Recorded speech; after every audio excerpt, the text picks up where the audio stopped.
Neomercantilism, the U.S. Election, and Debates Among the Bourgeoisie. By Thomas O'Connell, MCU Central Committee. It has been clear for some time that the U.S. ruling class is pivoting away from a neoliberal economic policy to a neo-mercantilist policy, involving more protectionism, a bifurcation of the global economy, and various related efforts to contain the rise of China as a peer competitor.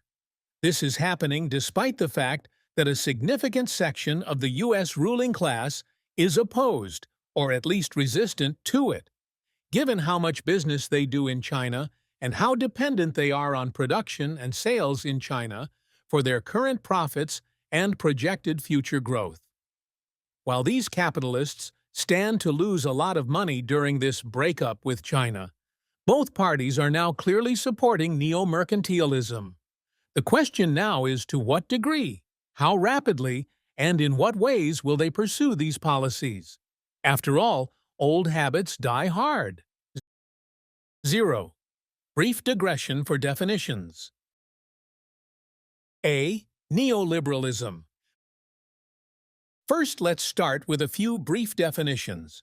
Neoliberal economic policy can be broadly defined in terms of became known as the Washington Consensus, which was comprised of 10 main policy points. Fiscal policy discipline, with avoidance of large fiscal deficits relative to GDP.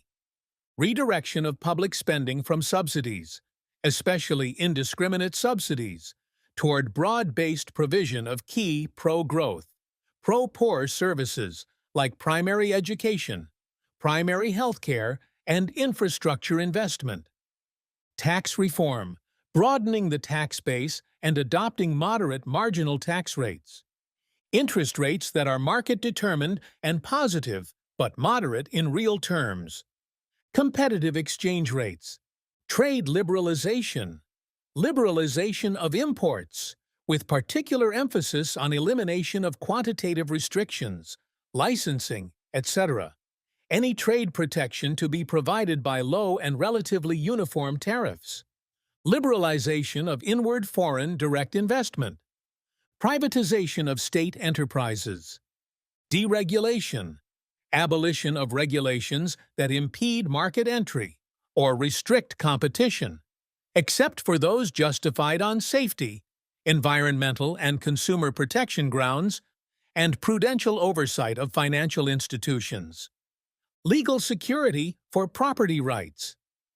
Neoliberalism advocates a series of market-confirming reforms, including deregulation of many industries.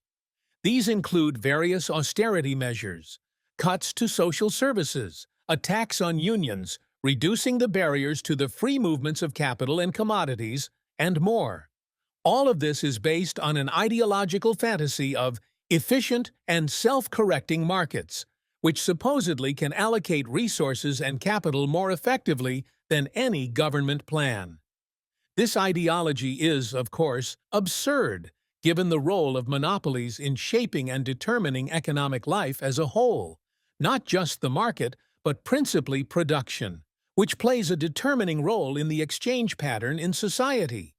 What's more, many of the market-conforming solutions advocated by neoliberalism increased government expenditure, but funnel this expenditure towards supposedly market-conforming solutions that more directly subsidized private corporations. Under neoliberalism in the U.S., which was the dominant ideology of the ruling class from 1980 until around 2008, when it began to wane in popularity. During this period, the government played a very different role in the economy than it had previously, doing much less economic planning other than in the military sphere. For example, the bourgeoisie oversaw the systematic dismantling of many regulations and governmental controls which served to regulate the contradictions between individual capitalists and the U.S. capitalist class as a whole. These often benefited the short-term interests of individual capitalists or blocks of capitalists, while undermining the long-term interests of the U.S. capitalist class. A particularly glaring example of this is the deregulation, which allowed for the outsourcing of a huge amount of industrial production to China. This was tremendously profitable for a large section of U.S. capitalists. They literally made billions and billions of dollars because of this. However, this policy not only aided China's rise as an imperialist superpower capable of competing with the U.S., it also outsourced the production of key commodities, computer parts essential for military technology, steel, medicines, to China, and gutted significant parts of the U.S. industrial base. This is but one of a myriad of similar examples that have accelerated the decline of the U.S. empire. B. Neomercantilism. Mercantilism originally arose as a political economic theory in the 16th century. It was then the dominant economic school of economic thought in Europe until the rise of classical economics, with theorists like Adam Smith. Mercantilism advocated protectionist trade policies aimed at developing domestic industry and safeguarding a nation's bullion reserves through a positive balance of trade. This was based on the idea that trade between countries was a zero-sum game, and that large-scale deficits and free trade would bankrupt a country. Given the direct role that bullion played in commodity exchange and world markets, mercantilist theorists saw directly that the draining of the domestic treasury would occur from large-scale trade deficits. Today, the mercantilist theory has re-emerged in modified form and gained incredible popularity among the U.S. ruling class, given that it represents their objective class interests at the present moment. This is neomercantilism, a mercantilism adapted and suited to the needs of advanced capitalist imperialist countries. Neomercantilism, therefore, has some distinct differences from the original form of mercantilist economic theory. Instead of permanent trade surpluses and strict protectionism, both of which would be impossible for a major imperialist power which controls the world reserve currency, the U.S. ruling class economist theorists want to promote a mix of free trade for oppressed countries and aggressive protectionism for themselves, especially against China, but also against allied imperialist countries. They want to overhaul the U.S. and international economy by means of various trade, economic, and monetary policies aimed at revitalizing key industries in the U.S., especially those related to high technology, national security, and the military. The plan is to do this via tariffs, subsidies, export controls, and more. In fact, this plan has been underway in various forms for the past 8 years, despite the fact that much of the U.S. left still incorrectly labels the U.S. capitalists as neoliberal. This said, monopoly capitalists cannot survive without exporting capital, and therefore neomercantilism cannot simply rely on revitalizing domestic production. In fact, a huge undertaking in the shift neomercantilism is figuring out how to move production out of China and to oppressed countries which are subordinate to U.S. imperialism like Mexico, India, and the Philippines. Advocates of neomercantilism want to expand their free trade agreements, FTAs, to facilitate the friendshoring of production and U.S. capital export to these countries. They also want to make it easier for the U.S. to import goods produced in these countries, especially those produced by U.S. companies and those companies functionally controlled by U.S. capital. These FTAs also aim to reduce the barriers to the U.S. exporting goods to these countries, especially U.S. agricultural products and goods produced capital-intensive industries, as well as block Chinese access to these markets. The best example of this new sort of FTA is the United States-Mexico-Canada Agreement, USMCA, which was passed by the Trump administration with broad bipartisan support to replace NAFTA. In a few short years, this trade deal has become the model neo-mercantilist FTA. Neo-mercantilism is not only an economic and political policy, but much like neoliberalism, it is also an ideology. With neoliberalism, we saw the free market ideology of the Reaganites and related austerity projects and Wall Street corporate culture. With neomercantilism, we have the rise of a new series of populist ideologies promoted by the U.S. bourgeoisie. The most clear and coherent of these is the right-wing populism of Trump's MAGA movement. However, the Democrat Party has also been trying, less successfully, to crystallize a stable new ideology capable of inspiring their voting base. While their efforts have thus far been less successful than those of Trump, the ideological shifts are quite significant, as evidenced by Biden's walking the UAW picket line this past year. Over the next decade, we can expect these developments to continue, and the Democrats to work to consolidate their own version of a populist ideology suitable to their newly emerging neo-mercantilist policies. 1. Introduction.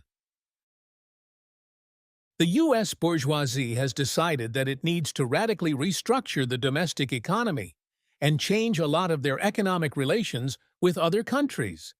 This is the position of both the Biden-Harris administration and the Trump campaign, although they articulate this position in different ways, and there are some significant differences between their plans. Given the rise of China as an imperialist power capable of competing with the U.S. on a global stage, including winning cases and rulings against the U.S. in existing multilateral institutions like the World Trade Organization, WTO, it is necessary for the U.S. ruling class to make some significant changes domestically and internationally in order to win this inter-imperialist competition. No longer can the U.S. ruling class simply prattle on about upholding the international rules-based order. They need a new order, and a new series of policies are likewise required to develop this. However, they are not quite looking to make a new imperialist system just yet. Instead, the consensus is that major adjustments to the present order are needed. They are actually quite explicit about this. In his landmark 2023 speech at the Brookings Institute, Biden's National Security Advisor Jake Sullivan spelled out the administration's new economic policy and stated, "This strategy will build a fairer, more durable global economic order for the benefit of ourselves and for people everywhere." Trump has likewise been proposing policies aimed at reconfiguring the domestic economy and changing trade relations quite significantly. The tariffs and trade restrictions he passed while in office already took meaningful steps in this direction. Trump is now proposing a 10 to 20% tariff on all imports and a 60% or greater tariff all Chinese imports. These, even by themselves, are not small steps, but rather policies aimed at reconfiguring global supply chains and reshaping global production and trade. If implemented, they will massively disrupt the present status quo globally, which is already quite unstable. The fact that these proposals are popular among and supported by a significant section of the U.S. bourgeois, despite the fact that such instability comes with much uncertainty, shows the degree to which the U.S. ruling class has come to understand that drastic changes are needed to preserve its status as the dominant imperialist power in the world. Both the Biden-Harris and Trump administrations passed various restrictions and bans on trade with China, such as Trump's sanctions on Huawei and ZTE, and Biden's export controls aimed at stopping the development of China's domestic advanced semiconductor industry, and have pushed allied countries like Japan and South Korea to rapidly comply. From all this, we can see that the goal is not just to alter the trade relations between the U.S. and China or reshore production, but rather to radically transform the global economy and possibly even decouple the U.S.'s sphere of influence from China's. Both options require reconfiguring supply chains, trade, agreements, and much more. This is no simple task, but rather a gargantuan undertaking, which will require not only massive amounts of capital, but also detailed knowledge and diplomatic subtlety that the U.S. ruling class, in recent years, has shown itself to lack in many ways, even while a broad consensus has emerged among the ruling class on the need for a neo-mercantilist shift, which is not absolute. There are numerous dissident voices. The complexity of the undertaking means that there inevitably will be many differences and even sharp disagreements among the capitalists over various particular proposals and policies. Understanding where the ruling class agrees and where and on what it disagrees is key to understanding not only the likely future course of development of things in this country, but is also key to communists' ability to take advantage of various openings that arise because of these contradictions. What's more, unless we really understand, on a fairly granular level, the policies and positions of the ruling class, we will be unable to craft effective agitation and propaganda that explains to the proletariat why these policies are not in their class interest. In this document, I will provide some analysis of the overall plans of the ruling class, and specifically the policies and proposals of the Biden and Trump campaigns. The focus is on explaining what they are actually proposing in terms of neo-mercantilist policies and the related shifts in the global imperialist system. This includes their policies on reindustrialization, the unions, tariffs, and more. I will also spell out some ideas of what the position of the working class movement should be towards all of this. One impetus for writing this document is the understanding that it is totally insufficient for communists to simply advocate for the independent political action of the working class. In order to win over the proletariat, we must also put forward a clear explanation of what the policies of the ruling class parties are, and why they do not represent the interests of the proletariat. This is particularly important at a time when both parties are shifting to more populist policies and rhetoric, albeit in different ways.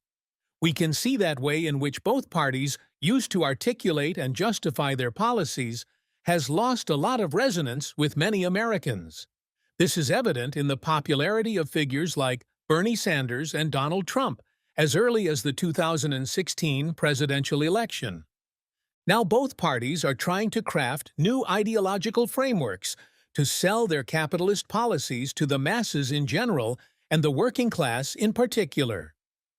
Therefore, it is of the utmost importance that we understand these shifts and come up with clear ways to propagate exposures of the class nature of these new policies and rhetoric. In particular, we must clarify that these shifts in the bourgeoisie's ideology and policies are to preserve their class dictatorship, not to make America great again or to rebuild the middle class. However, in order to understand the present debates, ideological currents, and policy shifts among the ruling class, we need to first grapple with, at least in the form of a broad overview, how it is that the U.S. ruling class makes decisions at present and historically. Therefore, before diving into analysis of the present moment, I will first explain the debates among the ruling class over economic policy and theory in the 1960s and 70s. These debates are incredibly important as they led to the rise and dominance of neoliberal ideology. While the capitalists have largely abandoned neoliberalism, many U.S. Marxists still implicitly assume that this is their present and eternal ideology. A. Digression on the need for concrete and granular knowledge of the ruling class. Given the influence of liberal ideology and related simplistic caricatured thinking, it is all too easy to describe the views of the ruling class in an extremely general and reductive fashion, e.g., they put profit over people. Such simplifications are, on the one hand, not totally incorrect in the case of this example because the capitalists, of necessity, are concerned with the self-valorization of capital, but they are reductive and can lead to all sorts of metaphysical thinking. For example, while we can speak of the unified interests of the ruling capitalist class in the United States, there are numerous contradictions within this class. The contradictions between the interests of individual capitalists and the class as a whole. Contradictions between different corporations, between different sections of the capitalists. For example, between the industrial capitalists and the money capitalists, etc. Likewise, while the two parties represent, in some senses, different sections of the capitalist class, this division is not so simple. Most major companies and capitalists support both parties, often splitting their donations 70-30 in a given election. It is far too simple, for example, to say that the more liberal sections of the ruling class are represented by the Democrats and the more conservative sections by the Republicans. Likewise, while the two parties have a shared interest in preserving the class dictatorship of the bourgeoisie, there are real differences between them, some more permanent, some more fleeting.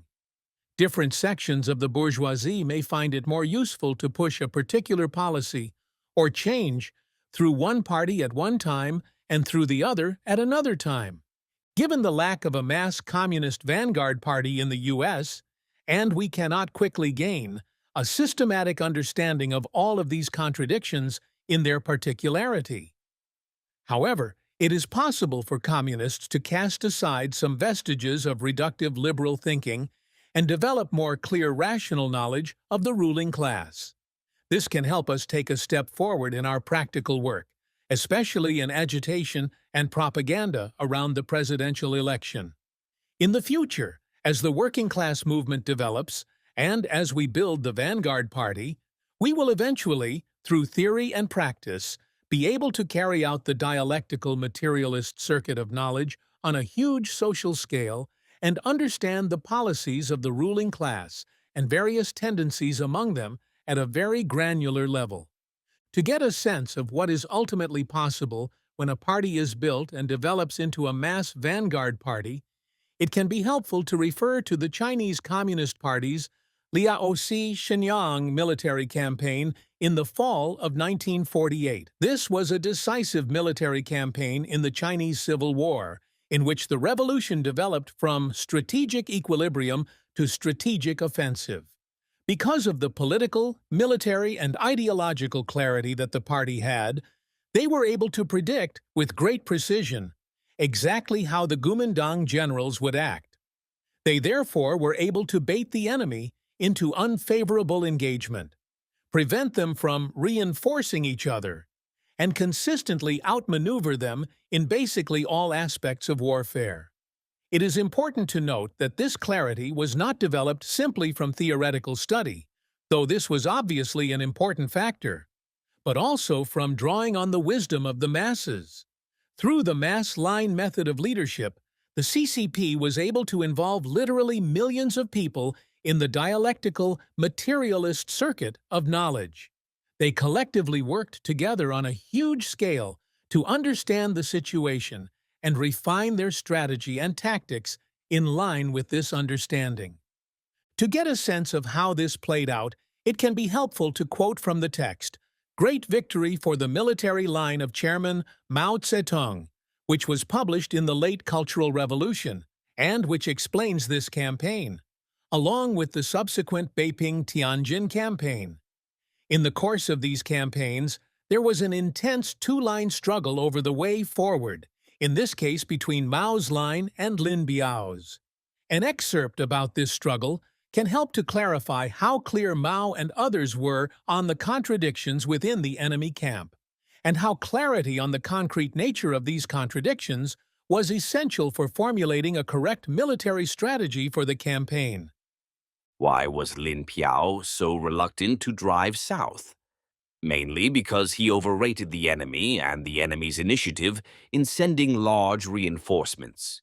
He was afraid that if the enemy forces in northern China moved north as reinforcements, he might be subjected to pincer attacks by the two large enemy strategic formations. In this connection, he resorted to lies about the enemy's movements to deceive the party's Central Committee.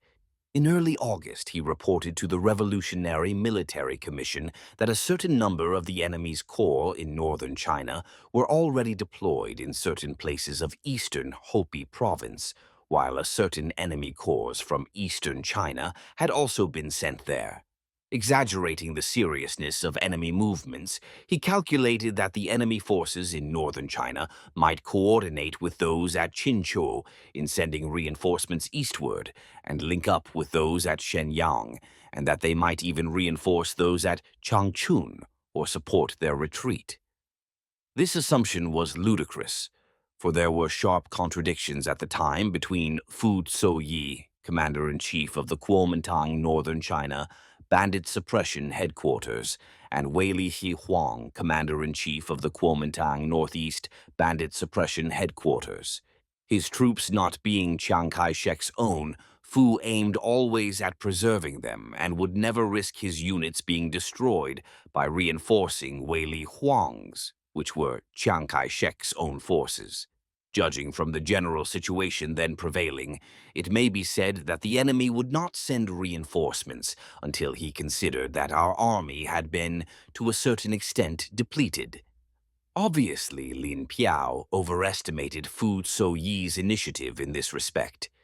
In the light of this right opportunist appraisal, Chairman Mao, in his instructions to Lin, further analyzed the enemy's activities. He warned Lin not to be taken in by the enemy, but grasp the favorable opportunity and take swift action. Chairman Mao also criticized Lin's wrong idea that the movement of our main force in the northeast depended on that of our Third Army in northern China. Mao's line won out, and though Lin made numerous delays, the PLA forces under his command did eventually drive south. The assessment that Fu Zhouyi would not commit his troops to reinforce Wei Li Huang was proven correct. Numerous similar understandings of the contradictions in the enemy camps, often at a very granular level, were essential to the success of this campaign in particular and the Chinese Revolution in general. This concrete understandings of the situation in China was only possible after years of work, and because the party had built up transmission belts that allowed them to concentrate the correct ideas of the masses. It will take decades for U.S. communists to do this at anything approaching this scale.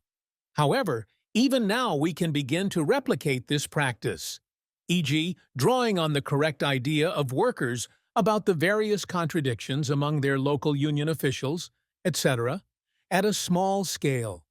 What's more, while the incredibly detailed and concrete understanding of the situation in China did not spring fully formed, Athena-like, from the head of Mao or other leaders of the CCP, their high level of theoretical knowledge was an essential precondition for developing this level of analysis.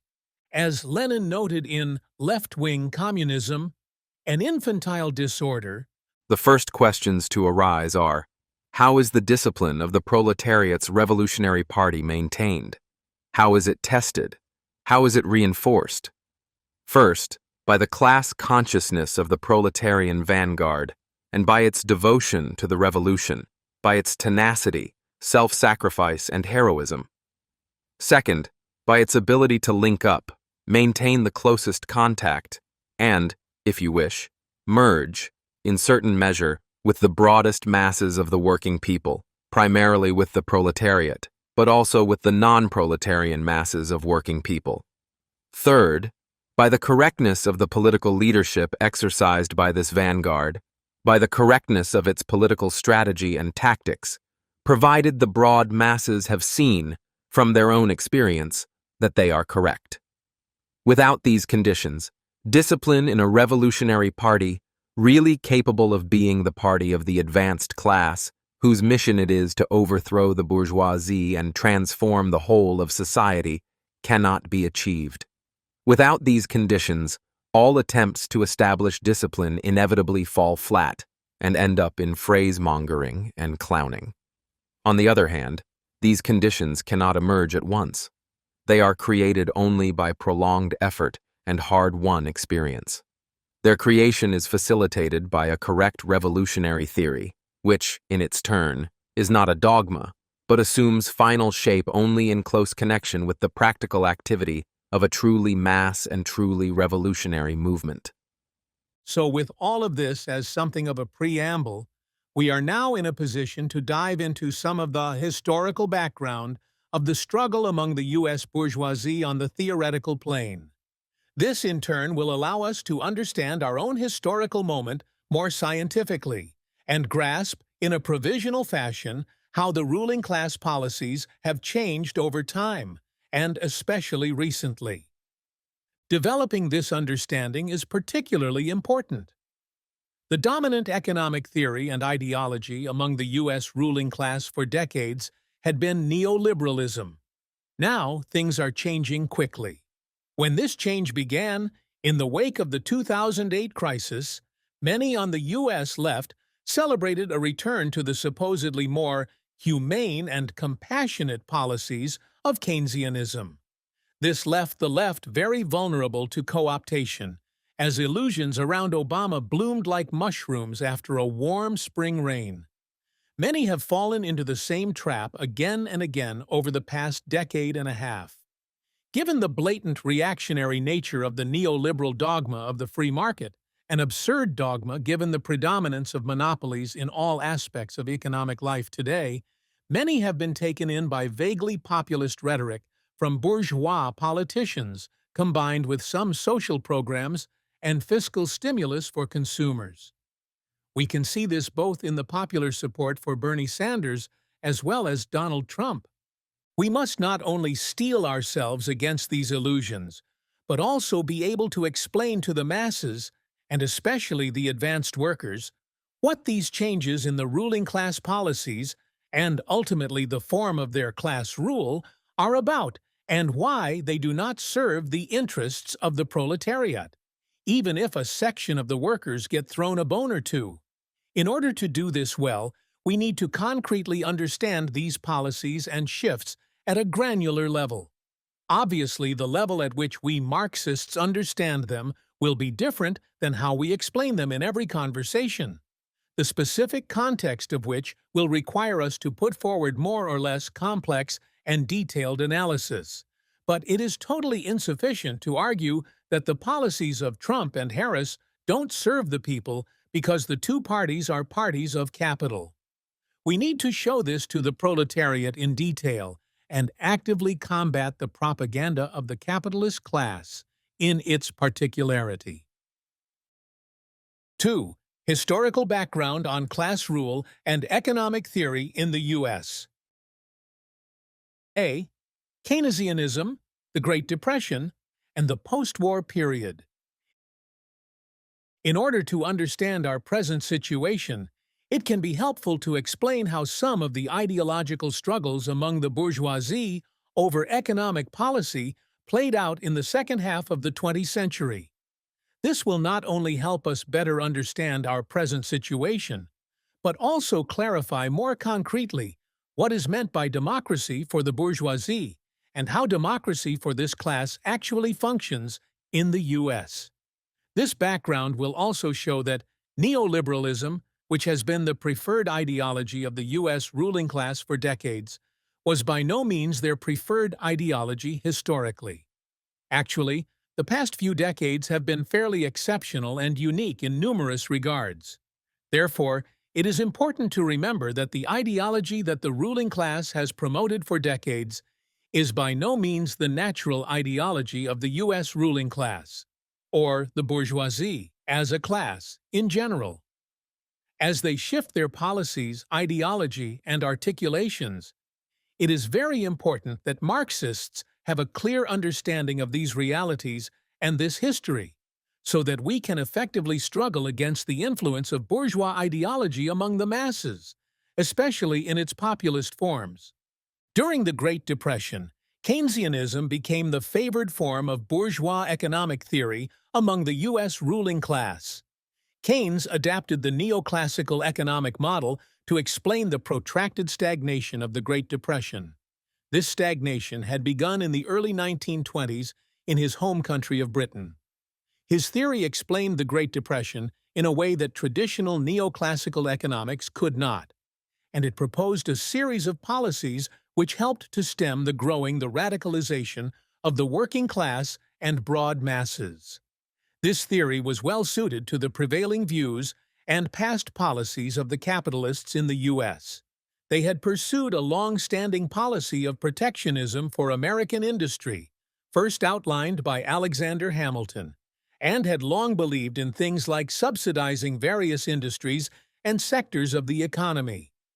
While Keynesianism was distinct from the mercantilism that was practiced in earlier U.S. history, it was more sympathetic to these protectionist policies than most neoclassical economic views.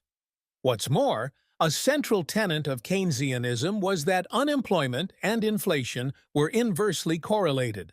So, given the high unemployment of the Great Depression and the negative inflation, also known as deflation, the decrease in the prices of goods. This theory called for government deficit spending to use the money multiplier and accelerator effects to spur the economy back into action. The idea was that this would help to stabilizing falling commodity prices and boost economic growth.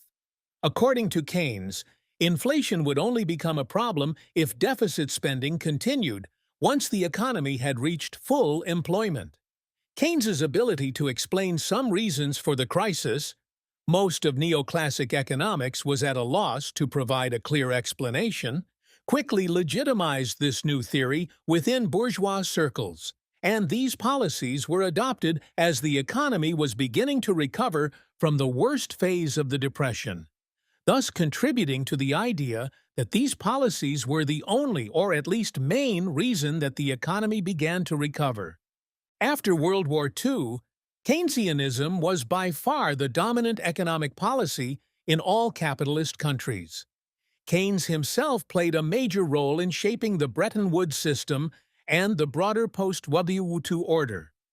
In this period, Keynesian policies continued in the U.S., even as the capitalists advocated some degree of trade liberalization abroad, which was particularly advantageous for them given the competitive advantage they enjoyed on the world market. And while the U.S. domestic market was opened to European and Japanese capitalists, the U.S. ruling class continued various protectionist measures and forms of economic planning. These forms of planning were, of course, distinct from socialist economic planning. They aimed to limit, to some degree, the anarchy of production inherent in the capitalist mode of production, to protect various domestic industries and ensure their international competitiveness, and to support the interests of U.S. imperialism overall. There were different interest rates for different sections of the economy, as well as overall coordination of fiscal, monetary, and military policy. The U.S. was by no means unique in this regard, nor was this time period unique. Most capitalist ruling classes have historically preferred similar policies, with various modifications and particularities. It is only in the past half-century that neoliberal economics was adopted, and much of the capitalist economic planning was dismantled in the U.S. During the post-war period, before the adoption of neoliberalism, the government pursued fiscal and monetary policies aimed at preventing price decreases, deflation, and limited the impact of economic downturns. Given the depth of the crisis during the Great Depression, the post-war era was particularly boom-oriented, and the industrial cycles of this period saw only mild crises and economic downturns. These downturns were further offset by Keynesian deficit spending and fiscal stimulus aimed at preventing mass unemployment, deflation, and the associated civil unrest. This led to a prevailing illusion among the U.S. bourgeoisie that they had conquered the industrial cycle and that they would never have another major economic crisis again. However, these illusions would soon shatter. B. Collapse of the Bretton Woods system. By the mid-1960s, it was clear that there were major issues in the U.S. economy and the Bretton Woods system. The $35 ounce of gold exchange ratio that underpinned the system was coming under pressure in international markets. This was partially due to the Keynesian fiscal stimulus and monetary policies which were creating dollars much faster than global gold reserves were growing. The large deficits needed to finance the Vietnam War also played a role. These and other issues the U.S. ruling class faced led to concern among its allied imperialist powers, as well as money capitalists more broadly, about the economic and political stability of the U.S. and the Bretton Woods system. All of this put pressure on the system, and contradictions between the U.S. ruling class and their allies sharpened, as did contradictions between different sections of the U.S. capitalist class. This led to the collapse of the Bretton Woods system between 1968 to 1971. Various factors caused this collapse, which are helpful to review briefly so that we can understand the last time the U.S. ruling class was faced with a situation in which they had to rapidly modify the global economic order. First was the fall in gold production, especially in South Africa, which occurred as prices of other commodities rose above their values during the post-war boom. In turn, gold mining, insofar as gold is the money commodity, had a below-average rate of profit. Thus, the rate of creation of dollars, especially with the deficit spending for the domestic social programs and to finance the Vietnam War under Lyndon B. Johnson's administration, vastly outpaced the production of gold, making unsustainable the 35-ounce exchange ratio on which the Bretton Woods system was based. Second was the inflationary Keynesian policies of the 1940s, 50s, and 60s, which had modified the industrial cycles of this period, causing milder recessions, but preventing a true clearing of the overproduction of commodities. Likewise, the associated fall in the prices of commodities below their prices of production never emerged. This, in effect, delayed the worst aspects of the recessions in this period, prevented commodity prices from falling, and kicked the can down the road until things exploded in the late 1960s and early 1970s. Third was the sharpening contradictions between the Allied imperialist powers. The Bretton Woods system was set up at the end of World War II when the European imperialists and Japan had been devastated by the war, but the U.S. had not. The industrial base in this country was totally intact. Thus, the division of the world market that was established at the end of World War II was incredibly favorable for the U.S. bourgeoisie. However, given the law of uneven development, and given the high rate of profit in investing in Europe and Japan, where the organic composition of capital was much lower than the U.S. given the devastation caused by the war, the relative strength of the U.S. had decreased significantly in the decades following World War II. What's more, the U.S. had, after World War II, enjoyed a significant competitive advantage because its state-of-the-art factories could produce commodities far cheaper, using less labor time, than the international average. However, with the reconstruction of Europe and Japan under the Marshall and Dodge plans respectively, this competitive advantage was eroded as new state-of-the-art factories, many of which were even more advanced than those in the U.S. at the time, were set up in these countries. Given all of this, these Allied imperialist countries demanded a bigger share of the world market and the spoils of plunder of the neo-colonies. They saw that the division of the world under the Bretton Woods system no longer reflected their relative strength compared to the U.S. They thus pushed to modify and eventually to end this system. Fourth, capitalists internationally, including those in countries allied to the U.S., began to lose faith in the ability of the U.S. capitalists to act as the policemen of the world. After being held to a standstill in Korea, the green machine was getting bogged down again, this time in Vietnam. The contradiction between the imperialist powers and the oppressed nations also, therefore, played a major role in the economic and political crisis of the late 1960s and 1970s. Fifth, the domestic struggles in the U.S. grew very intense in this period. These included major revolts against racist repression, both in the South and in urban ghettos in the North and on the West Coast, a revived working-class movement, popular movements like the anti-war movement, and a growing interest in Marxism within all of these movements. Sixth, the restoration of capitalism in the Soviet Union after Stalin's death, and the rise of Soviet social imperialism.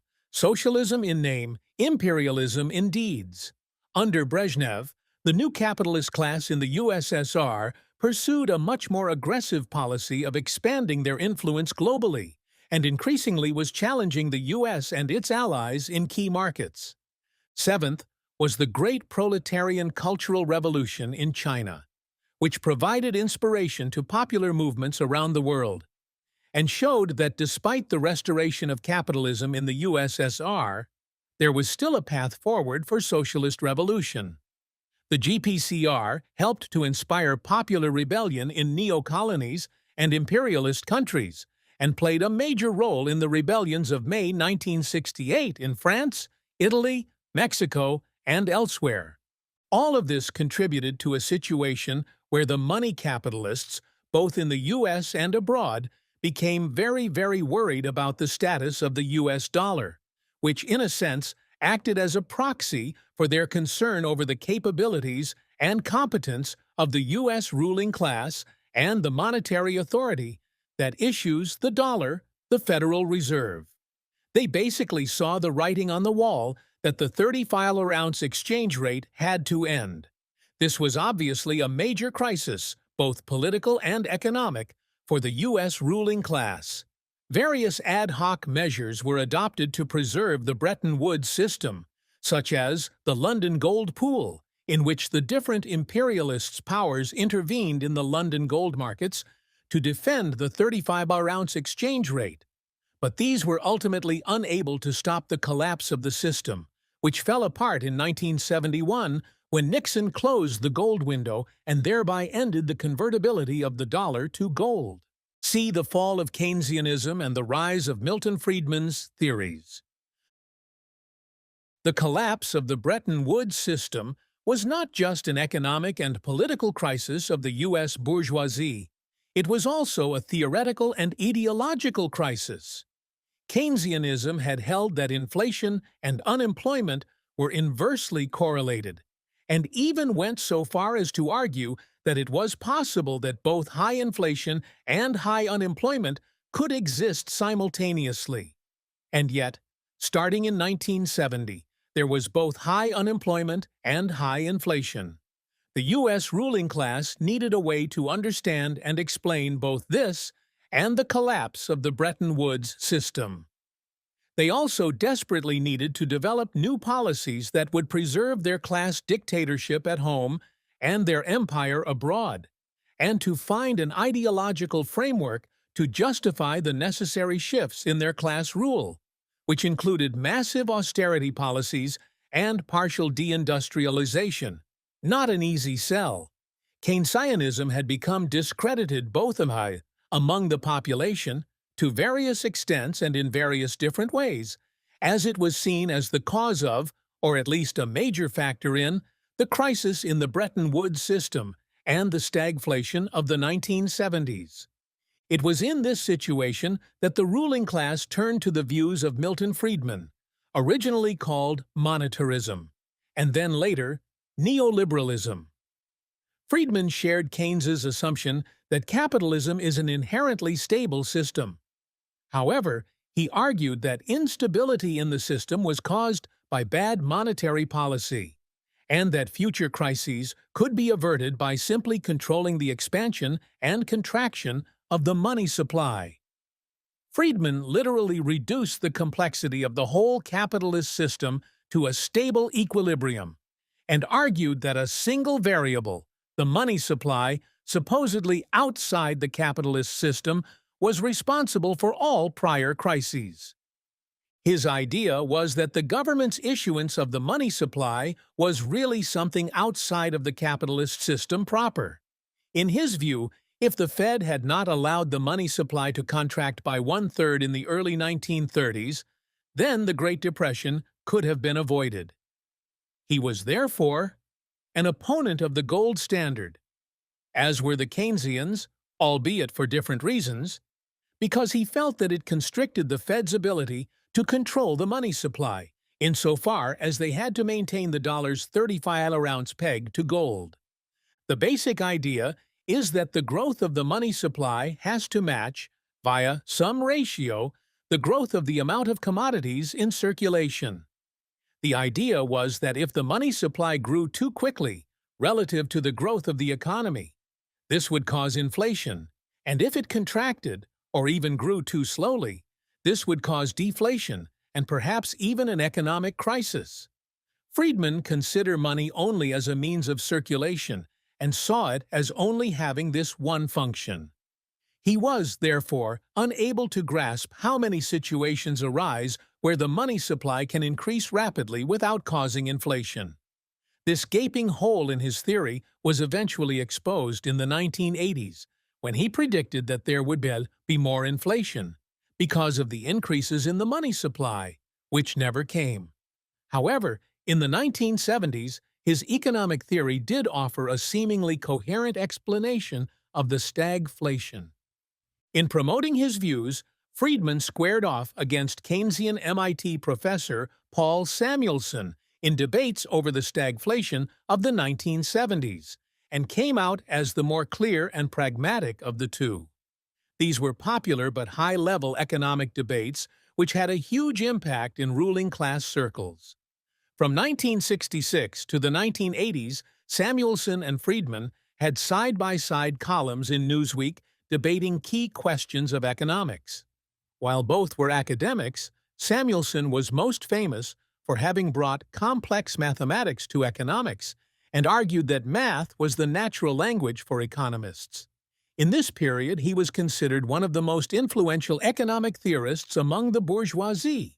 He was an intellectual writer who, while eloquent, was not able to offer clear explanations for the stagflation of the 1970s, in part because of Keynesianism's inability to explain the simultaneous existence of high unemployment and high inflation. In contrast, Friedman was very empiricist, and proudly so, and was able to reduce economics to simple phrases and formulations. Often his explanations, as noted above, violently abstracted away all complexity and reduced economics to one or two variables. He often would make a few large-scale statements about the complexity of capitalism, and then reduce everything to a simple phrase or relationship. See, for example, his famous 1980 PBS series Free to Choose. In this clip, he explains how the price system supposedly is a better alternative to central planning. He makes nonsensical parallel with the voluntary cooperation of people speaking the same language. On the one hand, he references the economic complexity of the overall capitalist system, making the audience feel that they are grappling with large-scale and profound things, and then argues without any real explanation that any alternative to the free market is just someone telling others what to do. In this way, he brushes over the underlying economic coercion of capitalism and frames the push for deregulation in populist terms as against big government telling you what to do and how to live. He thereby created scapegoats for the woes of the 1970s. In addition to big government, he also blamed labor unions for getting big wage increases. It is also interesting to see the clip following this segment where he debates Michael Harrington, founder of DSA. It gives a sense of why Friedman's views became popular in this period, and why his theory and his manner of articulation were useful to the ruling class. Friedman was good at popularizing his theories not only among the bourgeoisie, but also to a broad audience, and he did so in a way that directed their anger at the economic stagnation of the time towards various scapegoats instead of the capitalist system. Overall, Friedman's argument about the causes of stagflation boiled down to the claim that, in addition to issues with the money supply, trade unions, social security, welfare, unemployment, insurance, minimum wage laws, and other measures had driven unemployment below its natural rate, and thus caused inflation and unemployment to rise simultaneously in the 1970s. Samuelson and the Keynesians, seeing as they did the source of inflation as ultimately rooted in money wages, argued that wage and price controls needed to be implemented to ensure that wages did not rise faster than the productivity of labor. Their view was that if the unions would agree to this, then this could stop a wage price spiral. Based on this idea, Nixon implemented a wage and price freeze in August 1971 when he suspended convertibility of the dollar into gold. This marked the first time since WWII that the ruling class had implemented these types of controls. However, the price controls not only failed to stop the rise of prices, they also played a role in bringing about the recession that followed. This role is generally exaggerated by bourgeois economists, insofar as they are unwilling and unable to realize that crises and recessions are inherent to the capitalist mode of production. This blindness, which ultimately a result of their class interest, led them to place the blame for the economic troubles of the 1970s squarely on the Keynesian policies of the preceding period. In short, Friedman's views prevailed against Samuelson and the Keynesians. His monetarism, and then later neoliberalism, became increasingly popular, both with the lay public and with economists. This being said, while Friedman became very influential economist as Keynesianism's popularity waned, and while his views shaped how a generation of economists understood the world, at the peak of his popularity, around 54% of students at the University of Chicago were economics majors. His monetarist theory did not so much guide the decisions to begin a neoliberal policy as provide ideological cover for it. Many of the leading bourgeois economists correctly understood that monetarism was too simple of a theory to explain the complexity of the economic system. D. Monetarism as cover for the Volcker shock.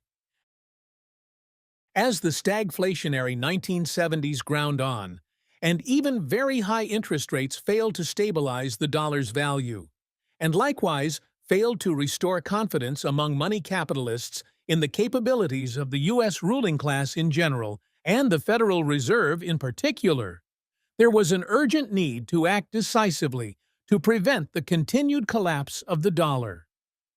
Paul Volcker, who was head of the Fed under Carter, oversaw the shift to neoliberal policy in the monetary sphere. Unlike Friedman, who was an academic, Volcker had worked at the Fed, in the Treasury, and in the financial industry. He was much more aware of how the Federal Reserve System and international markets actually worked. He knew that it would be impossible for the Fed to really control the growth of the USD money supply to the level Friedman desired. The rate of growth of checkable bank deposits depends on many factors outside of the Fed's control, such as the overall growth of the economy.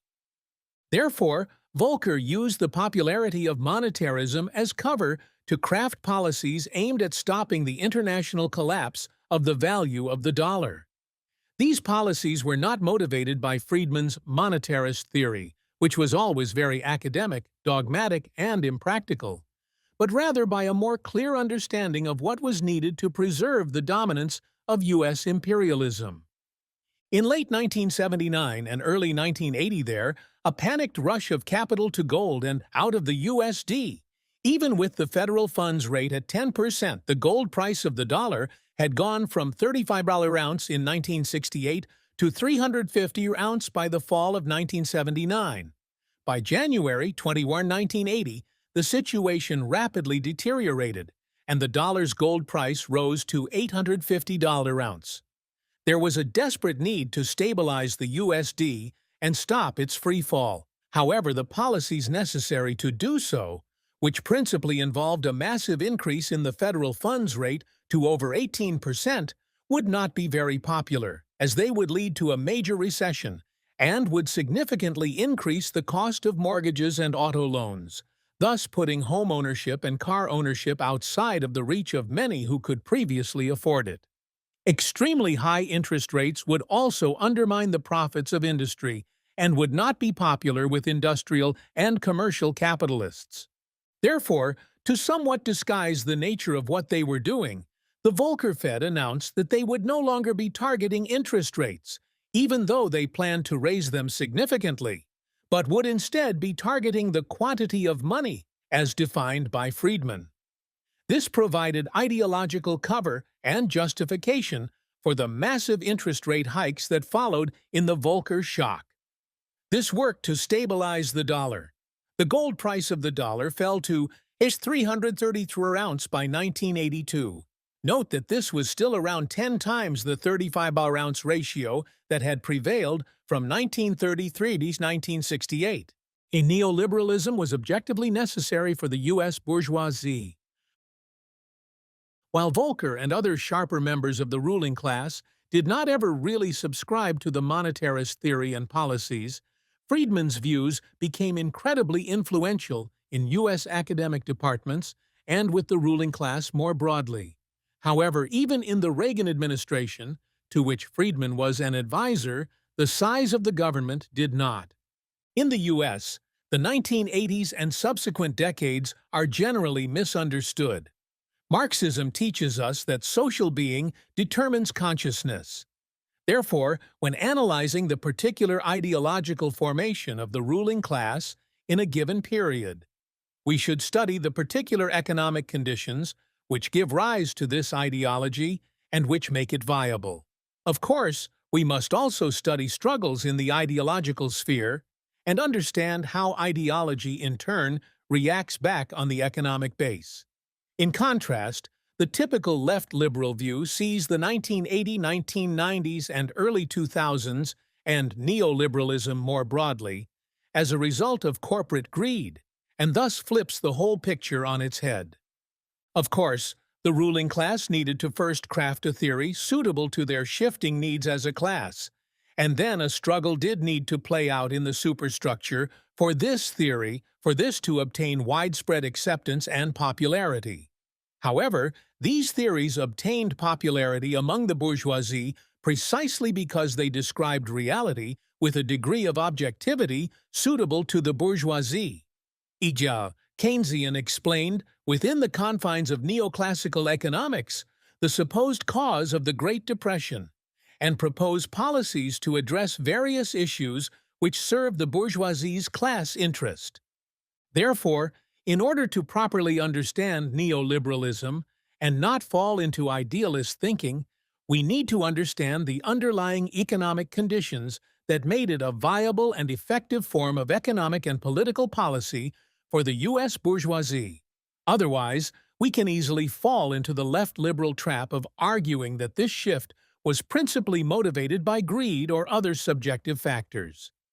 While neoliberalism provided ideological cover for austerity, for example by claiming that these policies were aimed at fighting corruption in the welfare system and big government, it was not simply a fig leaf to cover the grotesque realities of the capitalist system. Neoliberalism was also a series of economic policies that were objective necessary for the U.S. ruling class, starting in the 1980s. While the Volcker shock and the extremely high interest rates which followed it stabilized the U.S. dollar and saved U.S. imperialism, they also created many problems for the capitalist class. These extremely high interest rates ate into the profit of industry. As Marx noted, high interest rates mean that there is not much profit left for industrial production, especially when these capitalists need loan capital to start their new enterprises. What's more, if a capitalist has a choice of receiving a very high rate of return on risk-free U.S. government bonds, or investing in a company which may or may not beat this rate of interest, it is generally in their interest to choose the former.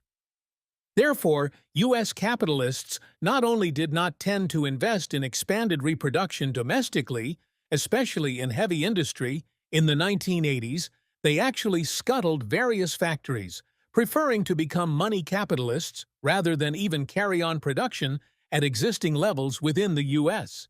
This led to the creation of the Rust Belt. However, a capitalist economy obviously cannot exist purely on debt and financial services alone. Therefore, there was a need to carry on industrial production elsewhere in the world, where the rate of profit was higher than in the U.S. This led to offshoring of large amounts of industrial production to oppressed countries. In order to make this economically viable, The bourgeoisie not only had to cut existing barriers to the free flow of goods and capital across borders, e.g. tariffs, capital controls, etc., but also actually incentivize this. This is why they signed major free trade deals like NAFTA.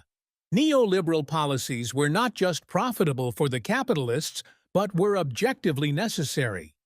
They were the only way to both stabilize the dollar, preserve the dominance of U.S. imperialism, and secure relatively domestic stability. Drawing on neoliberal theory, the capitalists claimed that these policies would lead to a freer, more wealthy, and more equal world. While some of the theorists were cynical snake oil salesmen, it is important to remember that much of the bourgeoisie really believed their own ideology. It is important to note that neoliberalism was not some new stage of capitalism. These policies were only viable because the particular historical circumstances of the period. The massive austerity measures and deregulation of the economy were possible because of the decline and eventual collapse of the U.S.'s main rival, the USSR. This, in turn, opened a huge number of markets to which capital could be exported. It also emboldened the U.S. ruling class to hollow out domestic industry further, given that they concluded that the fall of the USSR marked the end of history, and that they would never have to fight another war against a peer competitor. This, in turn, caused them to make a series of increasingly stupid decisions that have led to the present situation where there are massive shortages of ammunition and weapons systems, as well as the capacity to produce them. What's more, the extremely high rates of interest which persisted through the 1980s meant that it was not profitable to carry on production in the U.S. for many industries. Thus, there was a need to shift a large amount of production overseas. The restoration of capitalism in China post-1976 provided a new market for the U.S. capitalists to export capital to and access to a cheap source of skilled labor in an economy with very developed supply chains. This export of capital to China began slowly, but really kicked off in the early 1990s, with the establishment of many major special economic zones in the country. The defeats and setbacks in the class struggle at home and abroad made it possible, in the 1980s and 1990s, for the U.S. ruling class to roll back the gains of the previous decades without fear of too much backlash and domestic instability. Neoliberalism provided ideological cover to justify these rollbacks and even frame them in vaguely populist terms, e.g. opposing big government, corrupt unions, welfare queens, etc. It was in this period that the Washington Consensus emerged. For 30 to 40 years, the U.S. ruling class was almost entirely consolidated to neoliberalism. This ideology made them incredibly rich. It concentrated an enormous amount of wealth in a very small number of hands. They carried out major structural adjustment programs in the name of free trade and globalization in oppressed countries around the world. However, in recent years, it has become clear that this ideology and economic theory is no longer viable. In order to sustain the dominance of U.S. imperialism and contain the rise of China, the U.S. bourgeoisie needed to change its approach. Even after 2008, it took a while for the majority of the ruling class to come around and understand the need to shift away from neoliberalism. A consensus on this point did not really emerge until 2020. Therefore, when analyzing how the U.S. ruling class operates and justifies its class rule, it is easy to think largely in terms of their prior neoliberal ideology when considering the policies and practices of the U.S. ruling class. 3. The rise of Neomercantilism, U.S.-China competition, and the 2024 presidential election. A. The end of neoliberalism under Obama. Today, neoliberal policies are no longer viable for the ruling class. China is now a peer imperialist competitor to the U.S. It is obviously not feasible to have a huge portion of production for the U.S. market. more than $500 billion per year, happen in China, especially for essential commodities like steel, medicine, batteries, and more. The COVID-related supply chain disruptions gave a sense, on a small scale, of what would happen to U.S. markets in the event of war with China, or even selective halting of the export of key goods. What's more, commodities produced by Chinese monopoly capitalists, such as smartphones and electric vehicles, EVs, are now extremely competitive with U.S. and EU commodities, both in terms of profitability and in terms of appeal to consumers. So, it is in the interests of the U.S. ruling class as a class to shift a lot of production out of China and limit Chinese corporations' access to many markets. This means more friendshoring, nearshoring, and onshoring. However, many U.S. corporations are heavily invested in the Chinese market for both production and sales. That means that their individual interests and profits are dependent on continued access to Chinese markets. Therefore, they will not automatically or gladly shift production out of China. They need to be compelled to do so by U.S. government policy. This can take the form of punitive measures, tariffs, incentives, and more. A mix of carrot and stick policies have already been deployed. Actually, the changes that need to be made to preserve the global dominance of U.S. imperialism are much larger than simply shifting some production out of China. What is needed for the U.S. ruling class, and this precisely what they are presently debating how to best do, is a large-scale overhaul of the U.S. economy and the global economy. This involves massive shifts in capital allocation, production patterns, supply chains, and more. It also involves major efforts to contain China's rise and constrain their access to markets for export and investment. All of this will involve, and already has begun to involve, much more direct government involvement in shaping and planning the U.S. economy, in subsidizing key industries to ensure their success, in adopting protectionist tariffs, etc. This is all a huge shift away from neoliberalism. It does represent some turn towards Keynesian policies, especially those aimed at increasing domestic demand. But it more so reflects a revival of mercantilism, which was favored early in U.S. history as the country industrialized. Properly speaking, the undisputed dominance of neoliberalism as an ideology and policy among the ruling class ended in the U.S. with the 2008 financial crisis. In order to preserve the global capitalist system and the U.S.'s dominance within it, the Obama administration carried out large-scale Keynesian policies. They not only bailed out various banks dubbed too big to fail, but also carried out massive fiscal stimulus aimed at reigniting demand. Additionally, as part of the pivot to the Pacific, the Obama administration rolled out policies that led to the massive revival of domestic energy production, particularly oil and fracked gas. As a result, the U.S. rapidly transformed from the largest oil importer in the world into the largest oil producer and the largest oil exporter. This was really the first revival of a strong mercantilist policy, albeit largely confined to this one sector.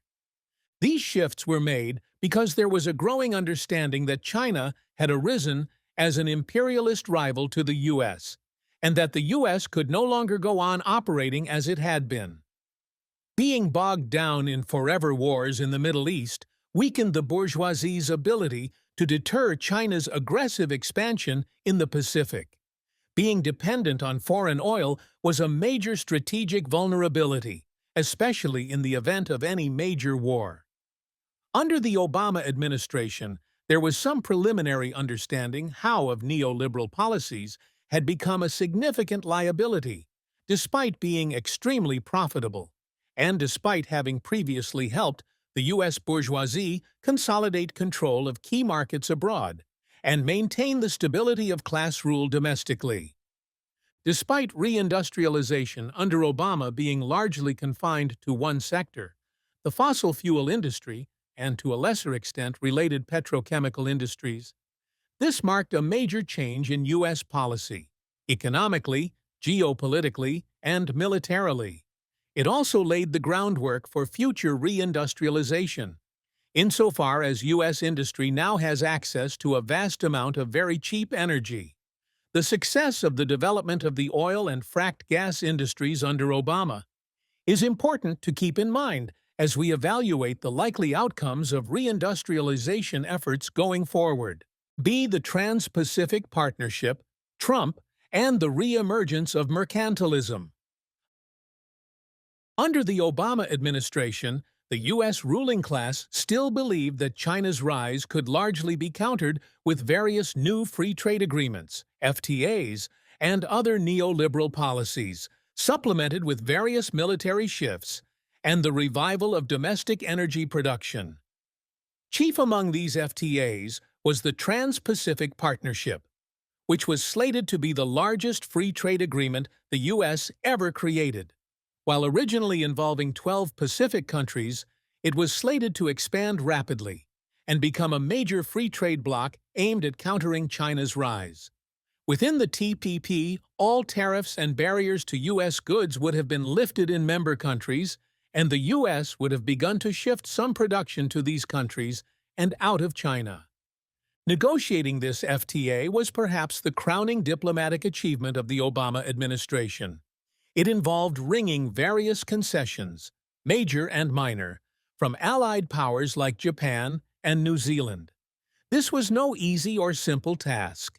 After years of secretive negotiations, the Obama administration got these allied countries to agree to the TPP, which amounted for a plan to drastically transform their economic relations to each other and, as a result, transform their economic relations to China. In the U.S., there was mass popular concern about the TPP. Some of this was framed in terms of right-wing conspiracy theories about the FTA being a stepping stone to global government. However, the popular opposition, even among those who voted Republican, was not reducible to this. There was also a lot of concern from unions, given how NAFTA had hurt them, and many on the left were worried about the deregulation, threats to journalism, and much more. As part of his populist platform, Trump promised to tear up the TPP, which was in the final stages of the approval process during the 2016 election. In its place, he claimed that he would negotiate fair, bilateral trade deals that bring jobs and industry back onto American shores. 3 days after taking office, he signed a presidential memorandum withdrawing the U.S. from the TPP. Trump's actions here were no more about helping the people than FDR's passage of the New Deal was. Rather, both of these actions, passing the New Deal and ripping up the TPP, reflect an understanding on the part of a section of the bourgeoisie that a new form of class rule is needed to maintain the stability of their class rule, both domestically and internationally. In addition to rejecting the TPP, Trump started a major trade war with China and other countries, including EU allies, by imposing high tariffs on imported products. These tariffs were somewhat poorly planned and executed. Diplomatically, they were costly because they were applied in a ham-fisted fashion that did not properly grant exemptions to key allies and industries. However, this unilateral action also did force allied countries to grant a number of concessions to the U.S. bourgeoisie on various trade-related matters. It is also significant to note that the Trump administration circumvented the WTO and instead used claims of China's intellectual property violations to justify unilateral tariffs under Section 301 of the 1974 Trade Act. Trump also went after key Chinese companies like Huawei and ZTE, which have emerged as major competitors to U.S. and EU companies on a global scale. Yet, even with all the shortcomings, a significant section of the U.S. ruling class, especially in the State Department, was glad to see Trump take more decisive action aimed at countering China. Likewise, many trade representatives from the Obama administration were initially somewhat optimistic about Trump taking a tougher stance on trade with China. The Trump administration also renegotiated and revamped NAFTA, replacing it with the United States-Mexico-Canada Agreement, USMCA. This FTA was largely a continuation of NAFTA, and, of course, largely benefits the U.S. capitalists. However, it is important to note that the USMCA did include some concessions to unions and to populist demands more broadly. Even the Biden-Harris administration and the liberal-minded Brookings Institute have been bragging about how this trade agreement has some provisions which are helpful for workers and unions. The reality is that these provisions are little more than a few crumbs thrown to workers and union leaders in a trade agreement which overall significantly hurts them and enriches the capitalists. However, these small crumbs were enough to secure the endorsement of the AFL-CIO. This was the first time the AFL-CIO endorsed a trade agreement since the Johnson administration. The fact that the Trump administration felt it necessary to include within the USMCA some concessions to the unions, specifically, shows the degree to which the form of class rule is changing in this country. The USMCA has been quite successful for the bourgeoisie in numerous respects. In particular, it drastically increased trade and investment between these three countries. However, unlike NAFTA, it has done so in a way that aids in the development of new industrial production in the U.S., as opposed to facilitating the offshoring of production. The USMCA is also helping the bourgeoisie friendshore significantly more production from China to Mexico. Going forward, the USMCA will be something of a model for neo-mercantilist trade deals. See the Biden administration's continuity with Trump. Joe Biden is one of the longest-serving politicians in Washington, D.C. He has a lengthy history of supporting various reactionary measures, including cutting welfare, supporting the notorious crime bill, cheerleading many wars, and much more. Biden infamously eulogized a number of old-style Jim Crow racists, including avid segregationist Strom Thurmond and Senator Robert Byrd, former exalted Cyclops of the West Virginia KKK. Biden was also notorious for happily serving the credit card companies, most of which are based in his state of Delaware. Therefore, during his campaign, which took place during the George Floyd protests, he tried hard to paint himself as a progressive candidate and whitewash his checkered past. This was particularly important for his legitimacy, given the growing popularity of socialism among young people, the large-scale support that Bernie received, and the popular discontent expressed at the time, especially through the George Floyd protests.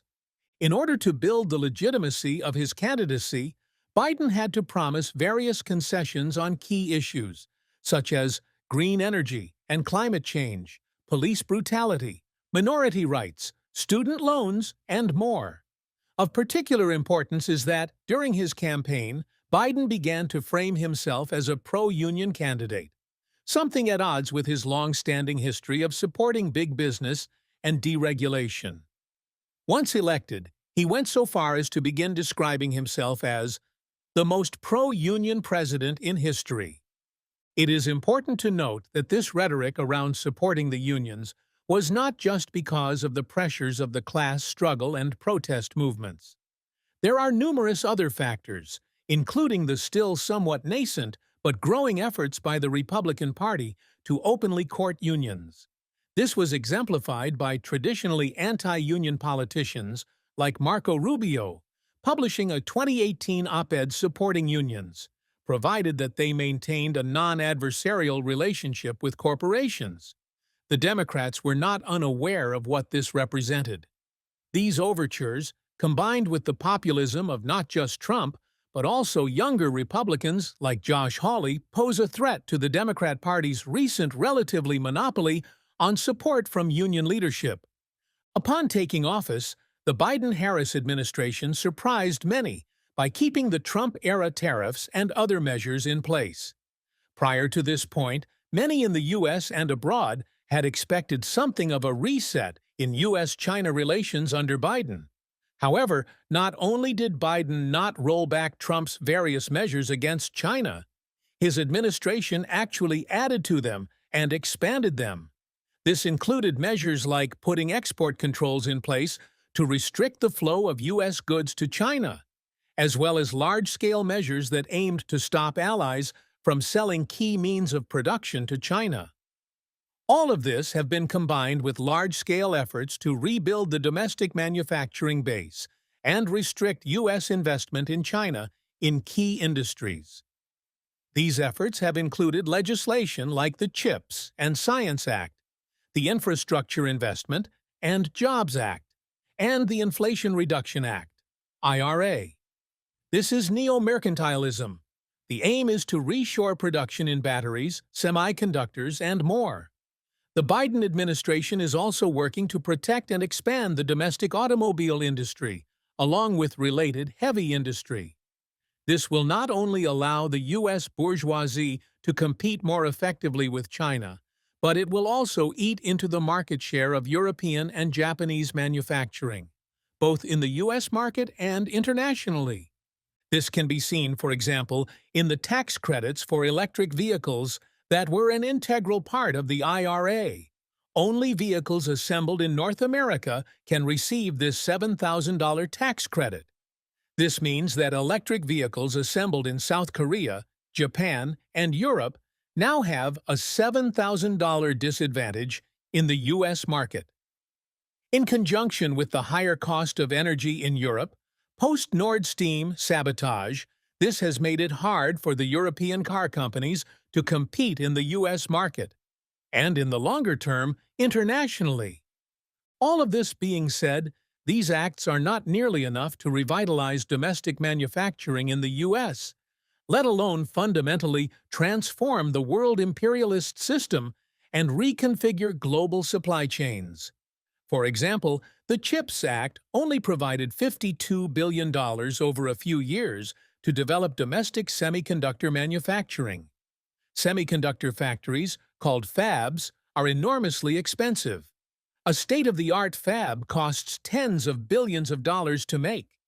In 2021, South Korea's semiconductor industry invested $39 billion for just 1 year, and building costs are higher in the U.S. This gives a sense of how much more money will be needed to develop the domestic semiconductor industry alone. Biden has also passed a series of other measures that take important steps to transform the U.S. economy and the world imperialist system. These include export controls aimed at curbing the ability of the U.S. corporations and those of allies to sell key technology to China. These will force these companies and countries to alter their supply chains and markets, taking important steps towards reorganizing the global economy and decoupling the U.S. and China. Some of these neo-mercantilist measures, such as Department of Energy loans for green energy manufacturing, like lithium-ion batteries, provide the government with tools to direct production in a somewhat more organized fashion. These give the bourgeois state mechanisms by which it can direct, to some degree, where and how to produce key commodities, means of production, and essential technology. However, a significant portion of the policies which Biden-Harris administration has rolled out, such as the EV tax credits, are more market-conforming measures. These broadly subsidize consumer demand for a given sector, but do not amount to anything approaching an industrial policy or a systematic production plan. The bourgeoisie, as a class, is of course totally incapable of running a truly systematic and planned economy. The anarchy of production inherent to a system of generalized commodity production, and the private property relations on which it rests, prevents this. Insofar as there is capitalism, there are many competing capitals, even within a unified home market. However, the U.S. bourgeoisie has, in the past, taken a much more ambitious approach to planning the economy. This involved, as one would expect, all the corruption, maneuvering, and decadence inherent to bourgeoisie society. However, There is a big difference between the bourgeoisie developing a relatively coherent industrial policy and carrying out a series of patchwork measures. What the Biden-Harris administration has put forward so far is more of the latter than the former. That being said, all of this does represent a significant departure from neoliberalism. In reality, the policies that the Biden-Harris administration has pursued so far represent the first steps towards a coherent and unified neo-mercantilist policy. It remains to be seen if the U.S. bourgeoisie is capable of developing a systematic new policy and carrying out the related reworking of domestic and international institutions, which would be necessary for this sort of transformation. If we look, for example, at the institutions that were created during the New Deal, we can get a sense of what sort of scale of reorganization of the government will be needed to streamline the domestic reindustrialization and the broader reconfiguration of the world imperialist system. As of yet, no bourgeois politician or think tank is proposing anything even close to this scale. D. Biden and the unions. As noted above, in Biden's 2020 campaign and since, he has tried to frame himself as a Brownian president. Of course, Biden is also an open supporter of the capitalist system. However, these things are not inherently in logical contradiction, insofar as Biden supports unions as a form of capitalist control of the working-class movement. With the development of the modern labor-company-government relations during the New Deal, and especially with their refinement by the Taft-Hartley Act, there has been close collaboration between union leadership, the bourgeoisie, and the bourgeois politicians.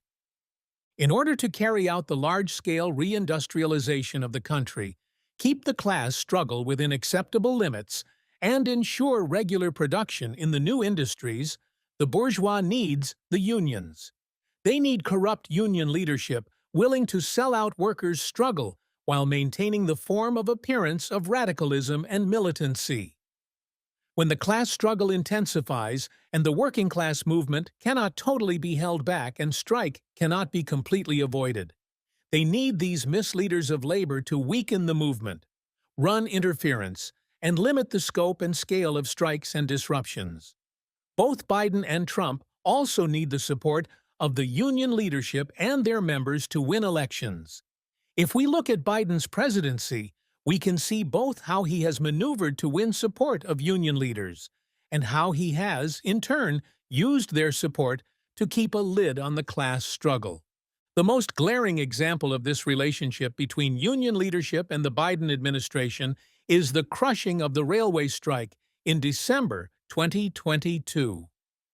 This move to stop the strike came after the proposed contract was rejected by a number of unions and strongly opposed by workers broadly, even in the unions which did endorse the contract, in part because of the lack of paid sick leave. In perhaps the most blatant quid pro quo in recent union history, Biden secured the support of the Teamsters leadership for this deal by offering them a $36 billion bailout of their pension fund. This was the largest ever private pension bailout for a union leadership which is notoriously corrupt. This example gives a sense of how close relations with reactionary union leadership are essential for the capitalist class to ensure the orderly flow of capitalist production. Without these sorts of relationships, major strikes cannot be easily averted. A similar dynamic, though somewhat less blatant, played out with the UPS contract struggle. In that case, the Biden administration worked behind the scenes with UPS and the Teamsters leadership to ensure that a contract was quickly negotiated and ratified. In this way, a strike was easily averted. The union leadership could claim a big victory, despite winning nothing meaningful, and Biden could bolster his pro-union credentials heading into an election year. Some more complex dynamics played out in the case of the recent strike with United Auto Workers, UAW. In this case, Shawn Fain was elected as the UAW president on a reform ticket. To prove his legitimacy, to both the Social Democratic office workers and graduate students who helped spearhead his campaign, and to auto workers disgruntled by generations of betrayal from UAW leadership from the ousted administration caucus, Fain had to take a strong stand on a few issues and not capitulate. Some of the key issues were the two-tier wage system, the EV's transition, and outsourcing production to other countries and right-to-work states. In this context, given the militancy of the auto workers and the need for Fain to prove himself, it was highly likely that a strike would occur with the contract expiration looming. However, this does not mean that the strike, even when it ended in victory in the form of a new contract, was an unqualified victory for the proletariat. As we will see, insofar as this strike bolstered the legitimacy of Fain and insofar as he, in turn, is now campaigning for the Democrats, this whole saga should serve as a warning of the potential pitfalls for the working-class movement. While UAW did go on strike, and while Fain has taken up a more militant tone, for example, regularly wearing an Eat the Rich t-shirt, he was also a special guest of President Biden at the most recent State of the Union. This shows clearly what sort of class politics which Fain really represents. This example is particularly interesting because it gives a sense of how the Biden-Harris administration handles a somewhat more militant trade unionist politics, and how their efforts to maintain good relations with the unions has caused bourgeoisie to somewhat modify their plans for reindustrialization. And while this saga should serve as a warning on the limitations of trade unionists, it also points to the vulnerabilities of the ruling class to the working class movement, vulnerabilities which communists can take advantage provided that we understand them and put ourselves in a section to lead the advanced sections of the movement. The passage of Biden's various acts aimed to reindustrializing has seen hundreds of billions of dollars in private sector money invested in new industry across the country. However, the vast majority of this has been invested in red states, where the cost of living is cheaper and wages are lower. Many new plants are set to open in right-to-work states. This has sparked fears that things like the transition to EVs in the auto industry will lead to the loss of union jobs, as new plants to manufacture batteries and vehicles were opened in states with laws that make union organizing more challenging. Initially, the Biden administration made it clear that they did not have an explicit preference for where green energy investment goes. Energy Secretary Jennifer Granholm went so far as to say that the administration was agnostic on this question, meaning that they did not mind if capitalists used federal loans and grants to open new plants in right-to-work states in order to avoid unionization. A few months before the UAW strike, in June 2023, the Department of Energy approved a $9.2 billion federal loan to Blue Oval SK, a joint venture of Ford and SK The Innovation, for the construction of 3 manufacturing plants to produce batteries for Ford and Lincoln EVs.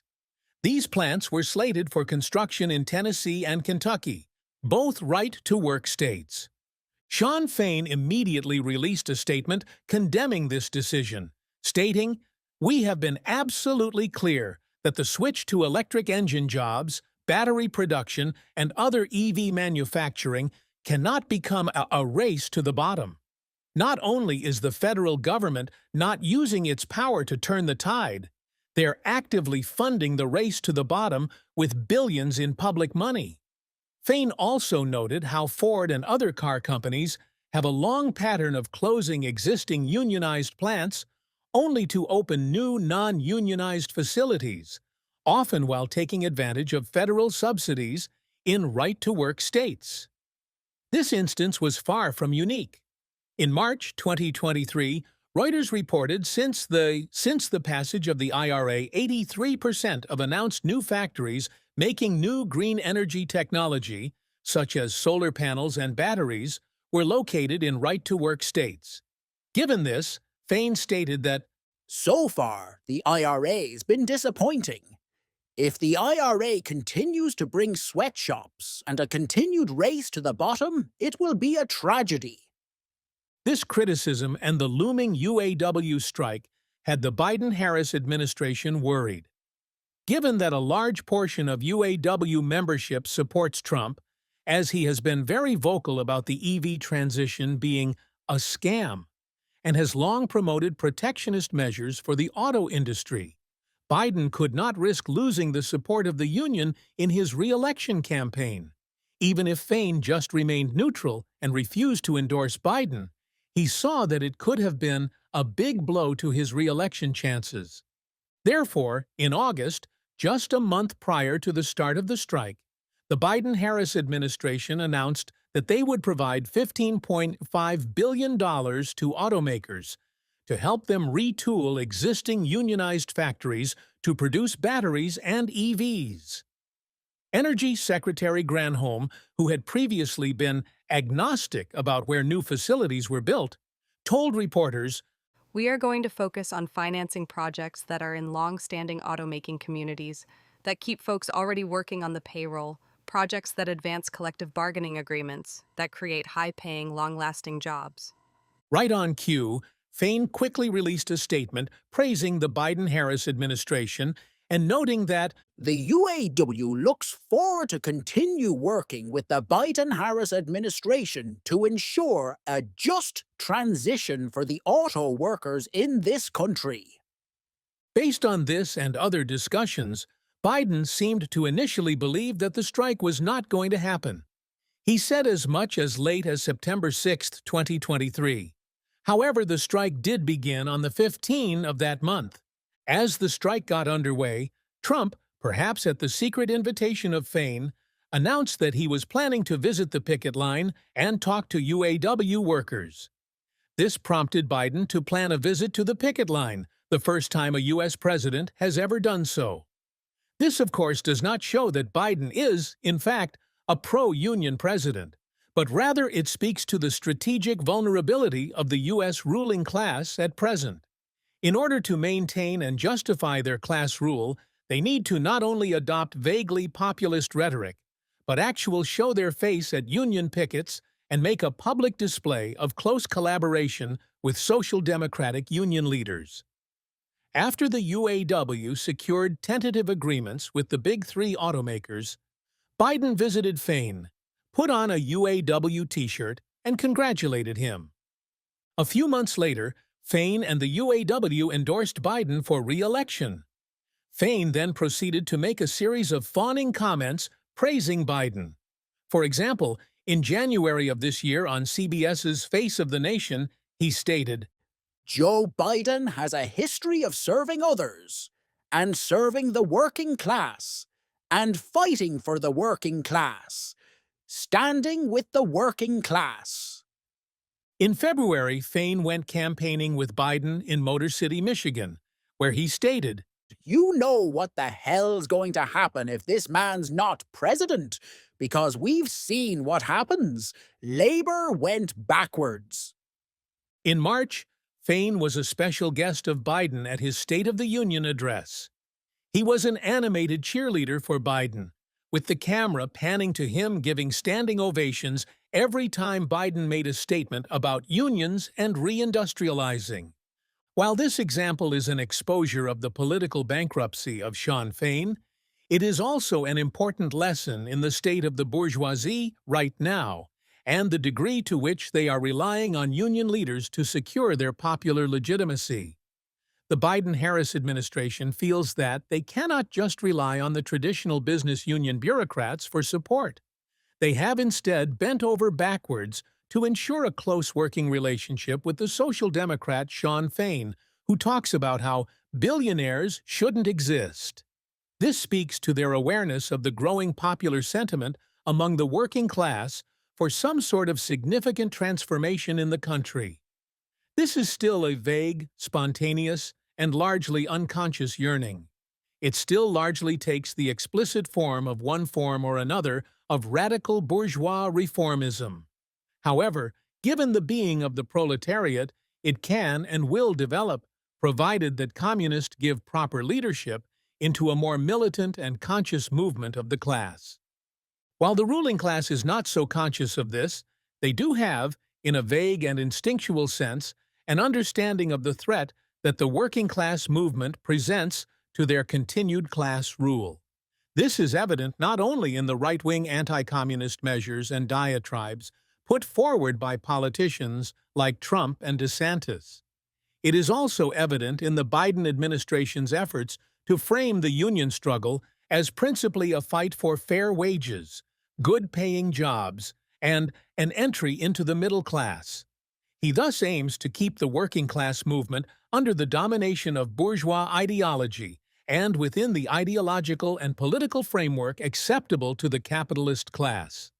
Biden and Trump's courting of UAW shows quite clearly how the ruling class needs the union's support to secure not only their electoral ambitions, but also their larger political and economic objectives.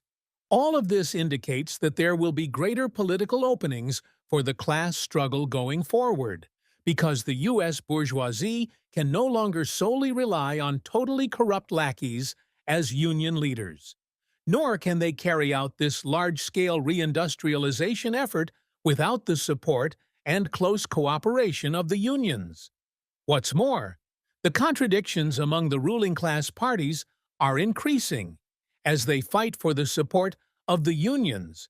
This will create greater openings for the working class movement. No longer will it be easy to justify the credo that we must support the Democrats because they are more supportive of unions.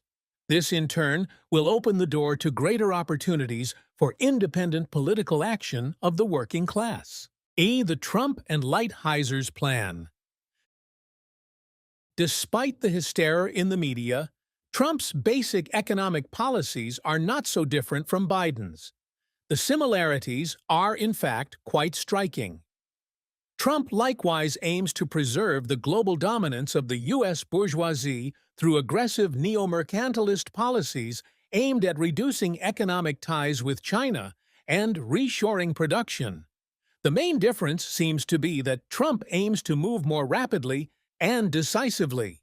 That being said, given his hyperbolic nature, it is hard to say exactly where the line lies between real policies and rhetorical flourishes with Trump. Regardless, if we look at what Trump has actually proposed so far, we can understand the basics.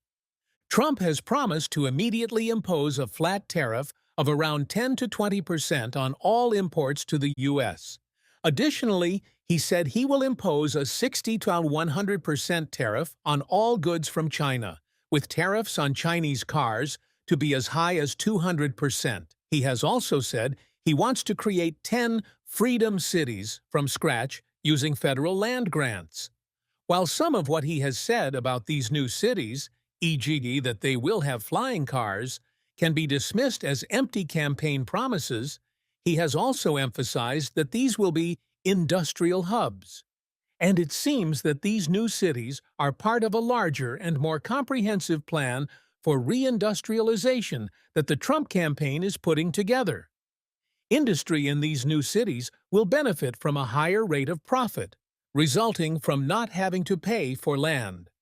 This is all part of Trump's larger 4-year plan to decouple with China, in which he plans to phase out all Chinese imports of essential goods, everything from electronics to steel to pharmaceuticals, and craft new rules to stop U.S. investment in China, except those investments that clearly serve American interests. Trump has said that he will also eliminate China's Permanent Normal Trade Relations (PNTR) status, which the U.S. granted when China joined the WTO in 2001. This past December, the bipartisan House Select Committee on the Chinese Communist Party likewise called for this measure to be taken, which indicates that this move has broad support from a large section of the ruling class. All of these measures will be extremely disruptive. Even this last measure, if carried out in isolation, will, according to one estimate, lead to a loss of $1.6 trillion for the U.S. economy and cause the loss of 744,000 jobs on 5 years. This particular study was commissioned by the U.S.-China Business Council, which obviously has a major vested interest in continued and expanded business between the U.S. and China. So the findings should be taken with a grain of salt. However, there is no doubt that a major decoupling with China would be very disruptive and inflationary for the U.S. economy. The real difference between the Biden-Harris and Trump administrations pertains to this question of how fast to move and how aggressively to transform the world imperialist system. One of Trump's closest campaign advisors and the architect of the China tariffs in his prior administration is Robert Lighthizer. Lighthizer ran the USTR under Trump and has long been standing advocate of protectionism and neomercantilism more broadly. Lighthizer is one of the most experienced trade experts among the U.S. bourgeoisie. He has been an avid mercantilist since he got started in D.C., played a major role in promoting various protectionist measures in the Reagan administration, and has also worked on trade matters with various major corporations, as a lawyer on international trade and as a lobbyist. He is perhaps the member of the ruling class most capable of leading the development of comprehensive policy to reconfigure the U.S.'s trade relations for the comprehensive shift to neo-mercantilist policy. What's more, he is able to work well with both bourgeois electoral parties, as seen by his crafting of the USMCA, which received praise from Republicans and Democrats. He played a leading role in the prior Trump administration in crafting policy, is a major advisor to the campaign, and will likely play a similar role in the next Trump administration, should Trump win, which seems likely. When journalists ask the campaign about Trump's planned trade policy, they are generally referred to Lighthizer. Therefore, it is reasonable to consider Lighthizer's views to be fairly representative of what Trump plans to do once in office. It should be noted here that Lighthizer's views, plans, and responsibilities are by no means limited to trade. He has argued repeatedly that economic policy is national security policy, and has proposed sweeping changes, not just to U.S. trade relations, but also domestic economic policy and national security. Lighthizer advocates a strategic decoupling with China, which he contrasts with the Biden administration's de-risking approach to China. A preference for the latter approach is shared by most of the ruling classes in the EU. By strategic decoupling, Lighthizer does not mean a total cessation of all trade and economic relations with China. Rather, what he is advocating is a comprehensive plan of moving critical industrial production out of China, balancing U.S. trade with China, limiting Chinese investment in the U.S., developing domestic industry in key technologies, especially those with a military application, and reconfiguring global supply chains and trade patterns so that allies follow suit. This involves a massive transformation of the global economy, the U.S. domestic economy, and therefore also the Chinese economy. In contrast, the Biden-Harris administration's de-risking approach is more in line with a China plus one strategy that many businesses with substantial investment in China prefer. This more conservative strategy is an attempt to build a contingency plan for instances where essential industrial production in China is disrupted, such as by a war or other events arising from the inter-imperialist competition between the U.S. and China. This de-risking strategy has three main components. The first is an effort to cordon off a small section of the global economy that produce key technologies, such as semiconductors, from China. This is what the Biden-Harris administration refers to as the small yard high fence strategy. The second is to develop some domestic industrial production in the U.S. of key technologies and industrial goods, which were previously made in China. Third is to have companies which produce in China shift some, but not all, or even most, of their production out of China and friends whore it. The idea is that then if there is a war, for example, if China invades Taiwan and the U.S. sanctions China in response, then these companies can scale up production in their +1 countries. Lighthizer has criticized this de-risking view as very naive and fanciful. He argues that Biden-Harris administration's small yard, high fence approach is unlikely to actually constrain China's abilities to obtain key technologies. He also notes that if the U.S. simply tries to cordon off access to a key few technological products with military applications, e.g. semiconductors, AI, etc., then it will still rely on China for the inputs to these technologies, and therefore be unable to actually produce them independently.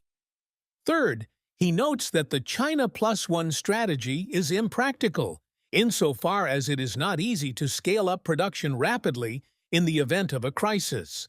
It often takes years to do so. Therefore, he advocates a much more aggressive and rapid approach.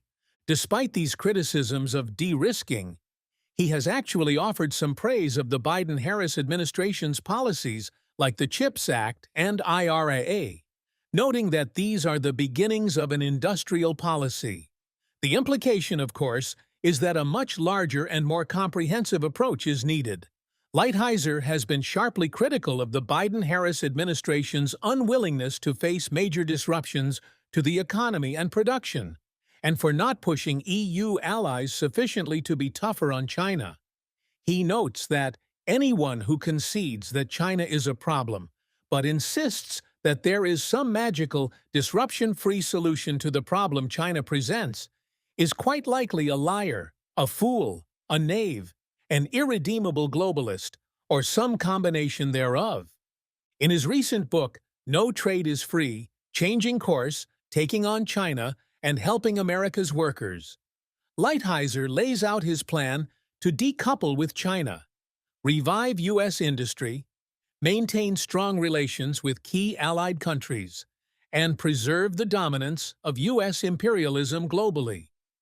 He begins by noting that a policy of strategic decoupling must start with repealing the mistaken granting of PNTR to China. But it must not end there. It also means imposing tariffs and other measures on Chinese imports sufficient to bring about balanced two-way trade very quickly. It means limiting both incoming investment from China into the United States and our outbound investment into China to those things that will clearly benefit the American economy. Finally, it means refusing to share technology in the national security and dual-use areas, and in other sectors that will affect critical infrastructure or have a significant effect on our future ability to compete. Products such as drones, for example, should be made in America or imported into our country from an ally, and the drones should contain no Chinese content or software. Products such as laptop computers, which are in the lower range of high technology, should be heavily tariffed to bring the manufacturing and the technical know-how back to the United States, or, perhaps, allied countries. Lighthizer goes on to explain his five-point plan for decoupling with China and ensuring continued U.S. imperialist dominance. First, he argues that the U.S. must force fair trade with China and other countries, including allies, through the use of existing tools and legal mechanisms. While his nominal focus is on the trade deficit, he is more concerned with ensuring that U.S. industry can remain globally competitive, even dominant, that Chinese commodities are rapidly excluded from the U.S. market and those of key allies, and that allied countries accept a more subordinate position to the U.S. In the case of other imperialist powers, this means that they content themselves with being junior partners and do not pursue trade and industrial policies that threaten U.S. dominance in key sectors. In the case of oppressed countries, it means that they further open up their economies to U.S. control, but do so in a way which facilitates the revival of the U.S.'s domestic industry. He also notes that there will be a need to update existing state tools and strengthen various laws to combat China, but that even this, by itself, will be insufficient. These changes likely will take the form, at a minimum, of further expansion of executive power, given the incessant deadlocks in Congress. This concentration of more and more power in the executive branch of government is part of a larger slow creep towards fascism in the U.S., as bourgeois representative democracy becomes an increasingly inviable form of class rule for the capitalists. While we are still a long ways off from fascism, it is notable that the executive branch will likely need to massively expand its powers in order to carry out many of the neo-mercantilist policies that the bourgeoisie needs to preserve its class rule at home and imperialist dominance abroad. This is an important point to clarify to many who may be taken in by bourgeois populism. Statements that economic policy is national security policy are warning signs that any incidental benefits that the proletariat receives from the revival of domestic industrial production, such as the benefit of being exploited as opposed to living as a pauper on welfare, will come at Trump and the unions. Trump is already very popular among the rank and file of many unions. For example, a recent poll showed that in key swing states such as Arizona, Georgia, Michigan, Nevada, Pennsylvania, and Wisconsin, Biden and Trump were even in support among union members, tied at 47% each. Support for Democratic candidates has been declining among unions members for decades. Now, Trump stands poised not only to grab a key segment of union voters, but also to potentially win support of a significant number of unions themselves. This will be key not only to his election, but also to his neo-mercantilist policies and plans for reindustrialization. Trump has had a number of meetings with Teamsters leadership. He has made overtures to UAW membership and the U.S. Steelworkers, USW members, and leaders. Trump also has a good chance of winning significant support, and perhaps the endorsement of the building trades unions and the International Longshoremen's Association, ILA. The latter is the union which represents workers in most East Coast ports, which is quite reactionary and has a long history of mafia connections. The ILA union leadership's rhetoric around their recent strike framed their struggle in terms of opposition to foreign-owned companies pushing for automation. This speaks to the compatibility of Trump's right-wing populism and anti-globalist rhetoric with the views of a section of the reactionary union leadership. It remains unclear how effectively this ideology can be spread among the organized section of the working class as a whole. A certain historical parallel can be made to the situation to Nixon's deal with the building trades unions and ILA in 1970. He gave them assurances that he would oppose the opening up of their trade unions to Black and Hispanic workers. In exchange, they attacked Vietnam War protesters in what was known as the Hard Hat Riot. After this riot, Nixon invited the leaders of these unions to Washington, D.C., and accepted a hard hat from them. These unions strongly supported Nixon's 1972 re-election campaign, and after winning, Nixon appointed Peter Brennan, the then president of the Building and Construction Trades Council of Greater New York, as his Secretary of Labor.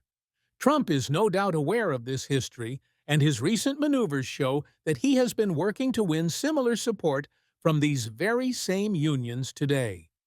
The building trades in particular will be very important to reindustrialization efforts. These unions are already angry at Biden and Harris for allowing TSMC to bring in non-union workers from Taiwan to construct their new fab in Arizona, among other things. The ILA and the building trades will likely be the easiest unions for Trump to win support from. Trump made a populist statement in support of the ILA workers when they were on strike, noting American workers should be able to negotiate for better wages, especially since the shipping companies are mostly foreign flag vessels, including the largest Consortium 1.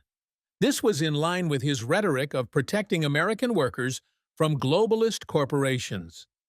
While he did not win an endorsement from the IBT leadership, Trump was popular enough among their membership that the Union did not endorse Harris either. Trump has also been maneuvering to win support from more UAW members by promising to be extremely aggressive in stopping any importation of Chinese cars into the U.S. market.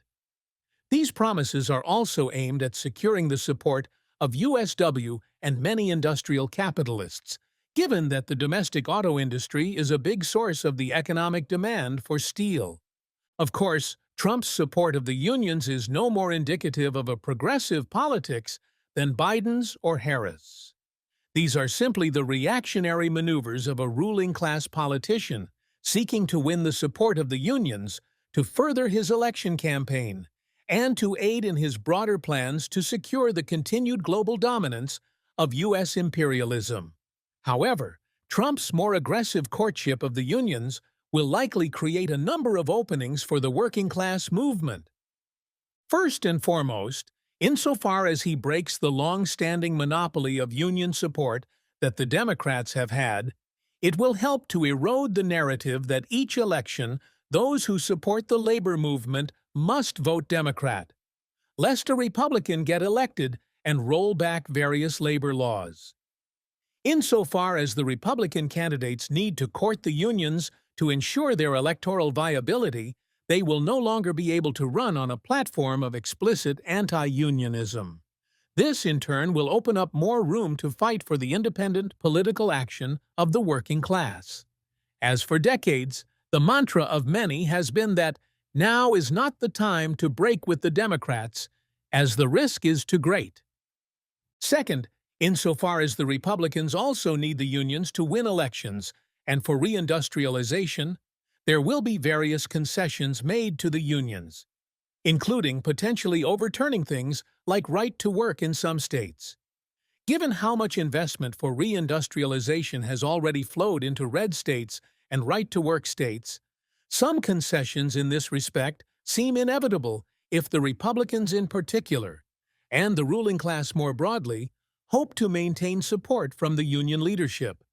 While these changes will likely be relatively minor and will be aimed at keeping the working class movement in line, they will objectively provide some new openings for the movement, provided that we understand them and can seize upon them. G. Trump, neo-nativism, and the question of immigration.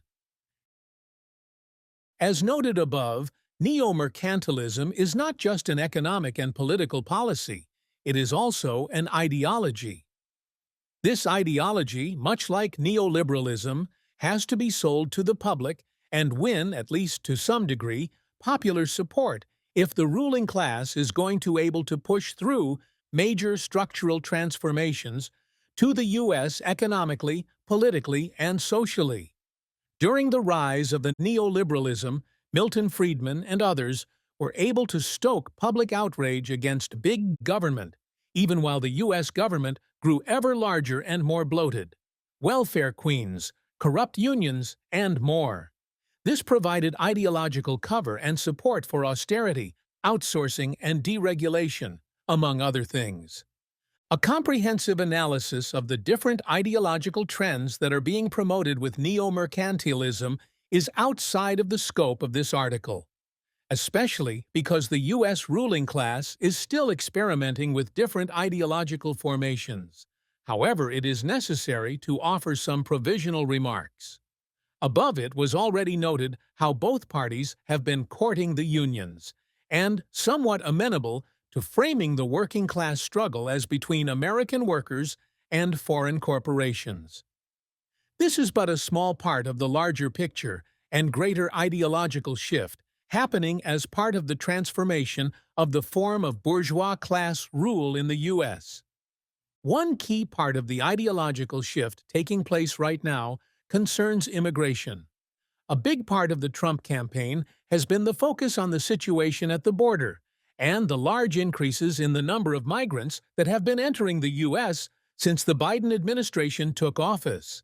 Trump has, of course, framed this issue in xenophobic terms and helped to whip up anti-immigrant sentiment. Sensationalist media stories pointing to crimes committed by migrants and asylum seekers have likewise contributed to this sentiment.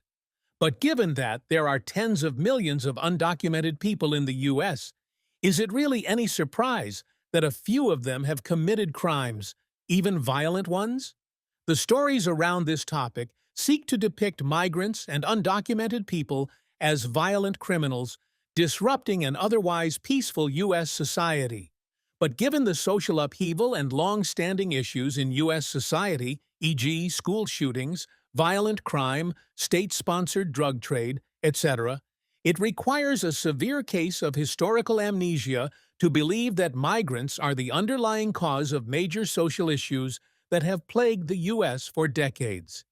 It is important to note that, while some of Trump's messaging around immigration is in line with typical white supremacist ideology, it is not reducible to this.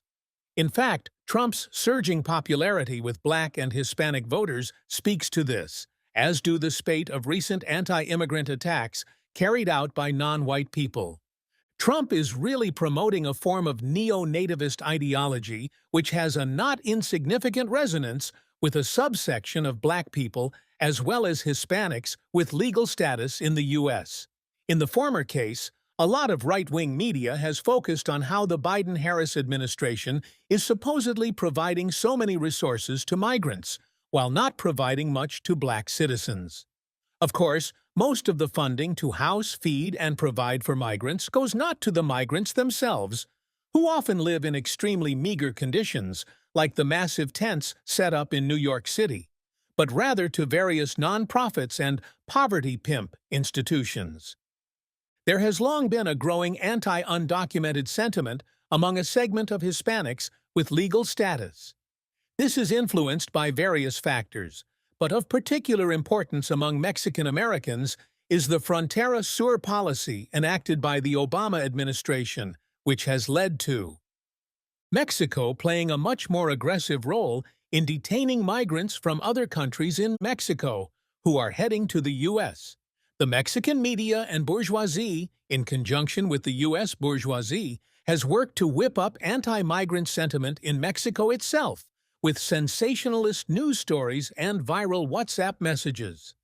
These include stories about migrants committing crimes and being disruptive, but also stories about them being rude, rejecting Mexican food offered to them by Good Samaritans in Mexico, and more. All of this, of course, has negatively impacted the views of some Mexican Americans on migrants from South and Central America. All of this has been a fairly sophisticated and relatively successful psyop to promote anti-migrant sentiment among segments of the population which historically were the targets of nativist outrage and riots. Of course, it is still a minority of both the Black and Hispanic population, and also the white population, which supports this neo-nativism. However, the growing popularity of this ideology is a trend that has to be understood and struggled against. It is not sufficient or even very accurate to argue that this ideology is a form of white supremacy, and attempts to frame it as such will only impede our ability to struggle against its manifestations among the proletariat. Neo-nativism. It is a reactionary ideology and does involve elements of racism. And, of course, Trump does promote overt racism at times, generally in a dog whistle fashion. Trump also draws support from white supremacists, although they are only a small subsection of his base. Their vile racist ideology needs to be struggled against as well. However, it is only by properly understanding the particularity and differences of different xenophobic and reactionary ideologies that communists can properly struggle against them. Fusing them all into one will inevitably leave us with a caricatured understanding which is woefully insufficient for actually combating various reactionary ideologies as they actually exist. Neo-nativism is not the same as old-style KKK racism, or even the new racism of people like Richard Spencer and other explicitly white supremacist figures of the alt-right.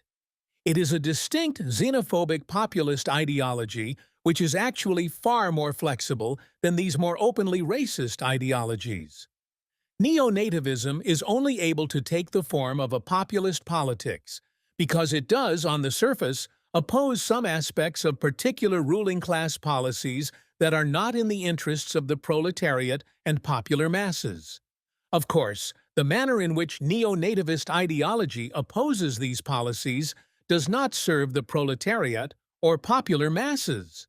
On the contrary, it funnels their outrage into support for a section of the ruling class. Neo-nativist ideology has largely rallied people around opposition to mass immigration, especially of those migrants who are undocumented or have a semi-documented refugee status. The mass influxes of migrants into the U.S. is not an accident, but a conscious policy of a section of the bourgeoisie, aimed at breaking the revival of the working-class movement in this country and cheapening the cost of labor power to aid in the reindustrialization of the country. Members of the ruling class have actually been fairly explicit about this. For example, in a recent 60 Minutes interview, Chairman of the Federal Reserve Board, Jerome Powell, was asked by host Scott Pelley why immigration is so important. The transcript of the interview on this point is particularly revealing. Powell: Because, immigrants come in, and they tend to work at a rate that is at or above that for non-immigrants. Immigrants who come to the country tend to be in the workforce at a slightly higher level than Native Americans do, but that's largely because of the age difference. They tend to skew younger. Pelley: Why is immigration so important to the economy? Powell: Well, first of all, immigration policy is not the Fed's job. The immigration policy of the United States is really important and really much under discussion right now, and that's none of our business. We don't set immigration policy. We don't comment on it. I will say, over time, though, the U.S. economy has benefited from immigration. And frankly, just in the last year, a big part of the story of the labor market coming back into better balance is immigration returning to levels that were more typical of the pre-pandemic era. Pelley: The country needed the workers. Powell: It did. And so, that's what's been happening.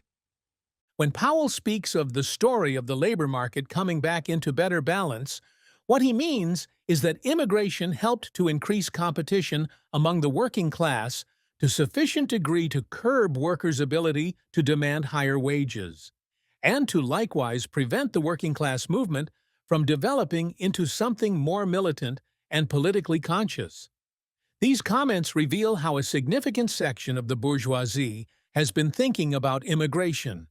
They also clarify the way in which petty bourgeois liberals act as useful idiots for the capitalists by blind supporting unrestricted immigration without realizing that, under the prevailing capitalist relations of production, mass importation of foreign workers will inevitably increase the competition among the working class, weakening their power as a class, and will inevitably give rise to some reaction xenophobic tendencies among the proletariat, as their empiricism causes them to misidentify the poor immigrants as their enemies, and not the capitalist class.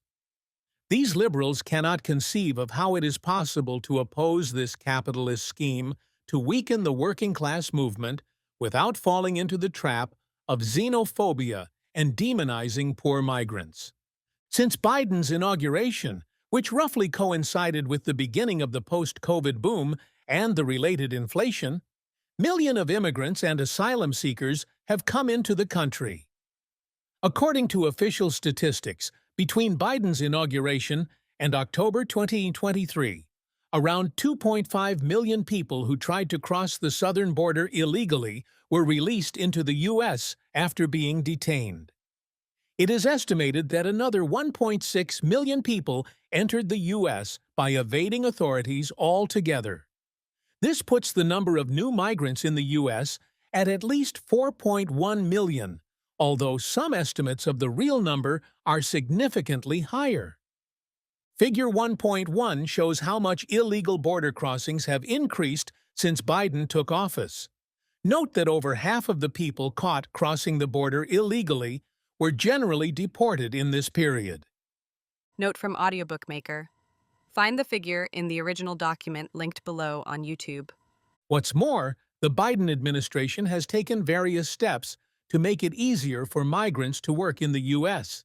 as part of their policy of mass importation of workers.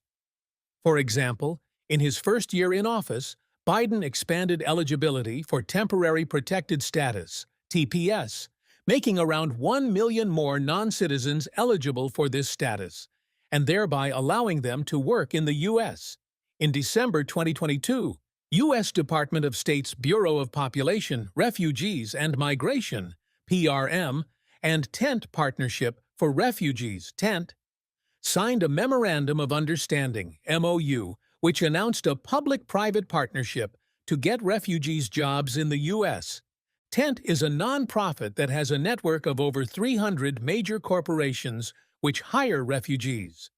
These include companies like Coca-Cola, Starbucks, Pfizer, Amazon, Adidas, Google, and many more. This MOU helped to rapidly place migrants and asylum seekers in job openings at these major companies by facilitating closer coordination between the state and these companies. This has helped the state more scientifically understand how many migrants should be given authorization to work to fill various openings in these corporations. In December 2023, the Biden administration increased the period for which asylum seekers could work to up to 5 years, while their cases are pending. All of this has led to a massive influx of migrants into the U.S. labor force. Tyson Foods' recent hiring of migrants provides an important exposure of what companies have been doing and how they have been preying on migrants. Tyson recently joined Tents and has already hired around 42,000 immigrants, many of them migrants. Tyson's plants are typically very unsafe, have unsanitary working conditions, and generally have very high turnover rates. The company has come under investigation in recent years for employing migrant children in their plants. Speaking on migrants more broadly, Garrett Dolan, who works in HR at Tyson, said, "We would like to employ another 42,000 if we could find them." He expanded on this, stating that they're very, very loyal, they've been uprooted, and what they want is stability. What they want is a sense of belonging. Tyson and other companies keep these migrants loyal by giving them a few pittances. The migrants also have the threat of deportation constantly hanging over them, like a sword of Damocles. These developments have had a significant impact on the labor markets in the U.S. For example, while the number of jobs has not only recovered from the COVID crash, but grown to new heights, literally all of the growth above pre-COVID employment levels has been because of jobs going to non-U.S.-born workers. In contrast, the number of jobs worked by U.S.-born workers currently stand at May 2018 levels, as Figure 1.2 shows. Note from Audiobook Maker. Find the figure in the original document linked below on YouTube. In short, the Biden-Harris administration's much-touted job creation has largely been a growth in employment of migrants, as part of a larger scheme to weaken the working-class movement. This increased competition for jobs among the working class has provided a material foundation of the ideology of neo-nativism to take root among a subsection of the proletariat. Given this reality, Trump is trying to frame himself as the savior of the country, claiming that he will stop the supposed invasion of migrants. Of course, in reality, his support is divided between a section of the bourgeoisie, which is trying to capitalize off of popular outrage about the influx of migrants, and some of the more hardline right-wing racists who actually do want to mass deport tens of millions of immigrants and possibly even invade Mexico. While Trump has said that he will carry out mass deportations, it will likely be hard for him to actually carry this out to the extent that he has promised. In fact, the Biden-Harris administration has, on an annualized basis, deported more people than Trump did during his presidency. However, even with these deportations, the administration has still also brought in a huge number of migrants. The issue is that large-scale mass deportations would be extremely unpopular with most major U.S. corporations, and therefore with a large section of the bourgeoisie, given how reliant they presently are on migrant labor, and given that their plans for reindustrialization rely heavily on the use of cheap migrant labor. Perhaps the plan is to bring back child labor as a substitute for migrant labor, a step which a number of states have been debating of late. What Trump could do is step up enforcement, restrict the influx of migrants to some degree, carry out a few mass deportations, and roll out some new repressive measures aimed at migrants. If he wins the election and comes into office during or shortly after an economic crisis, then the demand for labor power will have plummeted, and this will make it easier for him to roll out some measures to stop new influxes of migrants, at least temporarily. He could likewise roll back some of Biden's changes, such as the federal government's partnership with Tent and some of the changes to work authorization for asylum seekers, and thus claim victory without having to deport tens of millions of people, many of whom have been in the U.S. for years, if not decades. The original nativism of the 19th century arose as a reactionary response to the reactionary policy of the U.S. bourgeoisie importing foreign-born workers to break the strength of the domestic working-class movement. It had to be combated not with naive liberal multiculturalism, but rather with proletarian internationalism, which, on the one hand, opposed this ruling-class policy of importing foreign-born workers, but on the other hand, opposed narrow nationalistic nativism and instead emphasized that the workers of the world must unite to smash the power of the capitalist class. The neo-nativism promoted by Trump and others needs to be combated along similar lines. We must explain to the proletariat both why there are so many refugees and migrants coming to the U.S., e.g. the economic and political devastation caused by U.S. imperialism and the conscious efforts by the bourgeoisie to bring in migrants, while clarifying that the migrants themselves should not be demonized. We likewise need to clarify how the ruling class aims to scapegoat migrants for various social ills, and in doing so pit different sections of the proletariat and the masses against each other to distract from their shared interests in the revolutionary overthrow of the bourgeoisie. Brief digression on a Marxist approach to fighting the bourgeoisie's policy of mass importation of workers. While petty bourgeois liberals have a long history of being useful idiots for the bourgeoisie, Marxists must do better. Therefore, we can draw on the work of Marx, Engels, and the First International to understand what our approach to the mass importation of foreign workers should be. Since the bourgeoisie rose to power, they have regularly carried out the mass importation of foreign workers to act as strikebreakers when the working-class movement grew strong. The First International, under the leadership of Marx and Engels, who headed the General Council, took up a sharp struggle against these bourgeois policies. They did this to strengthen the working-class movement in the country where the strikes were taking place, but also to forge fraternal proletarian internationalist bonds between workers of different countries.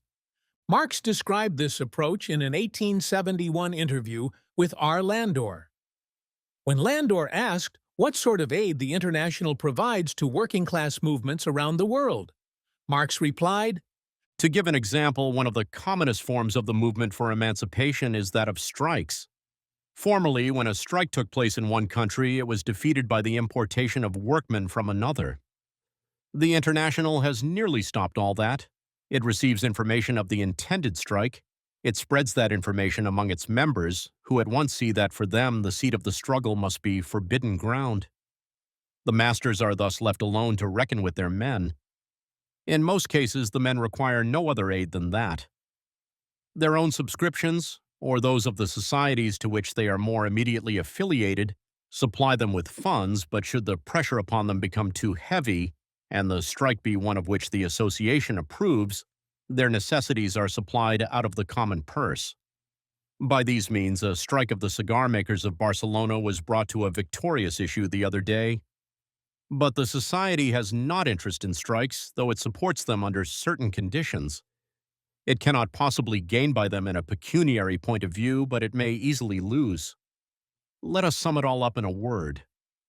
The working classes remain poor amid the increase of wealth, wretched amid the increase of luxury. Their material privation dwarfs their moral as well as their physical stature. They cannot rely on others for a remedy. It has become then with them an imperative necessity to take their own case in hand. They must revive the relations between themselves and the capitalists and landlords, and that means they must transform society.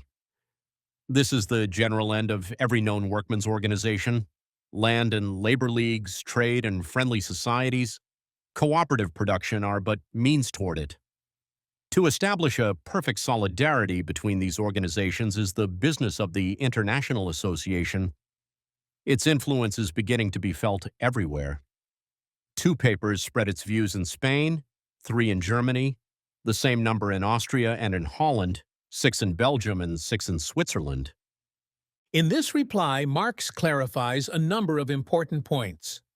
First, that the strike movement is supported by opposition to the importation of foreign workers.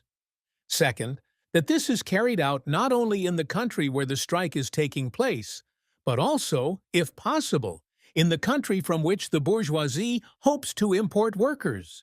In this way, the fraternal bonds between the workers of different countries are strengthened. This is particularly important since, in its essence, the proletariat is an international class, and the working class movement of each country is but a detachment of the world proletarian revolution. Even if workers of a given country must, first and foremost, settle the score with their own bourgeoisie. Promoting this proletarian internationalist perspective is essential today if Marxists are to combat the neo-nativist populist ideologies the U.S. bourgeoisie is increasingly promoting. Finally, Marx also clarifies the end goal of the working class struggle is the transformation of society. He leaves implicit in this interview that he means the revolutionary overthrow of the bourgeoisie and ultimately the establishment of a classless, communist society. But without clarity on this point, the ultimate aim of the working class struggle, it is all too easy for workers to be tricked by one bourgeois charlatan or another who aims to divert the struggle of the proletariat into the dead end of xenophobia and chauvinism. This is typified by Trump's right-wing populism, which focuses the anger of the masses broadly, and the proletariat in particular on a particular section of the bourgeoisie and the state, and thereby convincing them to support him and the bourgeoisie who have lined up behind him. The meeting minutes of the General Council of the First International are full remarks and statements of solidarity from workers opposing the importation of foreign workers, both from the country where the strike is taking place and from the countries from which the bourgeoisie sought to import workers. For example, see the September-December 1866 meetings of the General Council. The footnote added in the Marx and Engels collected works provides helpful context of the proletarian internationalist tactics that they used to fight the bourgeoisie. On May 3, 1866, Marx received from the German Tailors Committee in London material on German journeymen tailors being used as strikebreakers by Dutch and British employers. On May 4th, he wrote the piece A Warning and sent it to Liebknecht on behalf of the Central Committee to be published in German papers. Marx wrote this address on the instructions of the Central Council in connection with the importation into Scotland of German and Danish tailors to be used as strikebreakers. This issue was discussed at the Central Council meeting of May 1, 1866. Friedrich Lessner informed the meeting that London manufacturers also intended to have recourse to German workers. For this reason, the German tailors living in London formed a committee headed by Lessner and Hauff, and took a decision to act jointly with the Council in order to frustrate the plans of the manufacturers and their agents in Germany. The Central Council sent 2 representatives to Edinburgh who persuaded the newly arrived workers to cancel their contracts and return home. On Marx's request, Lessner and Hoffe sent him on May 3rd details about the events in Edinburgh. A warning, written by Marx on May 4th, was published in several German newspapers. The author's rough and fair copies of this document have survived. At the same time, Lessner and Hoffe published a leaflet which set forth the aims and tasks of the German Tailors' London Committee and contained an appeal to German workers in London to collect funds. In July 1866, the committee issued a second leaflet, also signed by Lessner and Hoffe, and addressed to the tailors in Germany. From this, we can see the basic tactics that Marx and Engels applied to counter the bourgeoisie and promote proletarian internationalism. These included not only supporting the striking workers, but also appealing to workers in Germany to not become strikebreakers, as well as organizing solidarity with the strikers among German workers already in England. In this way, they were able to promote proletarian internationalist bonds between the English and German workers, and counter any efforts by the bourgeoisie to rile up chauvinist and xenophobic sentiments among the striking English workers. Marx's proletarian internationalist efforts in this regard were not limited to his work in the First International, nor were they limited to these sorts of solidarity efforts between striking workers and potential strikebreakers from other countries. While it was often possible to stop the bourgeoisie from importing foreign workers to break a given strike, it was not so easy to stop them from importing large numbers of foreign workers to weaken the working-class movement broadly.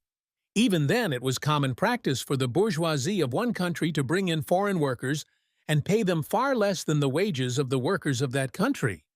In this way, they not only undermined the power of the working-class movement, but increased competition among the working class and funneled some of the backwards workers' outrage into xenophobia and chauvinism.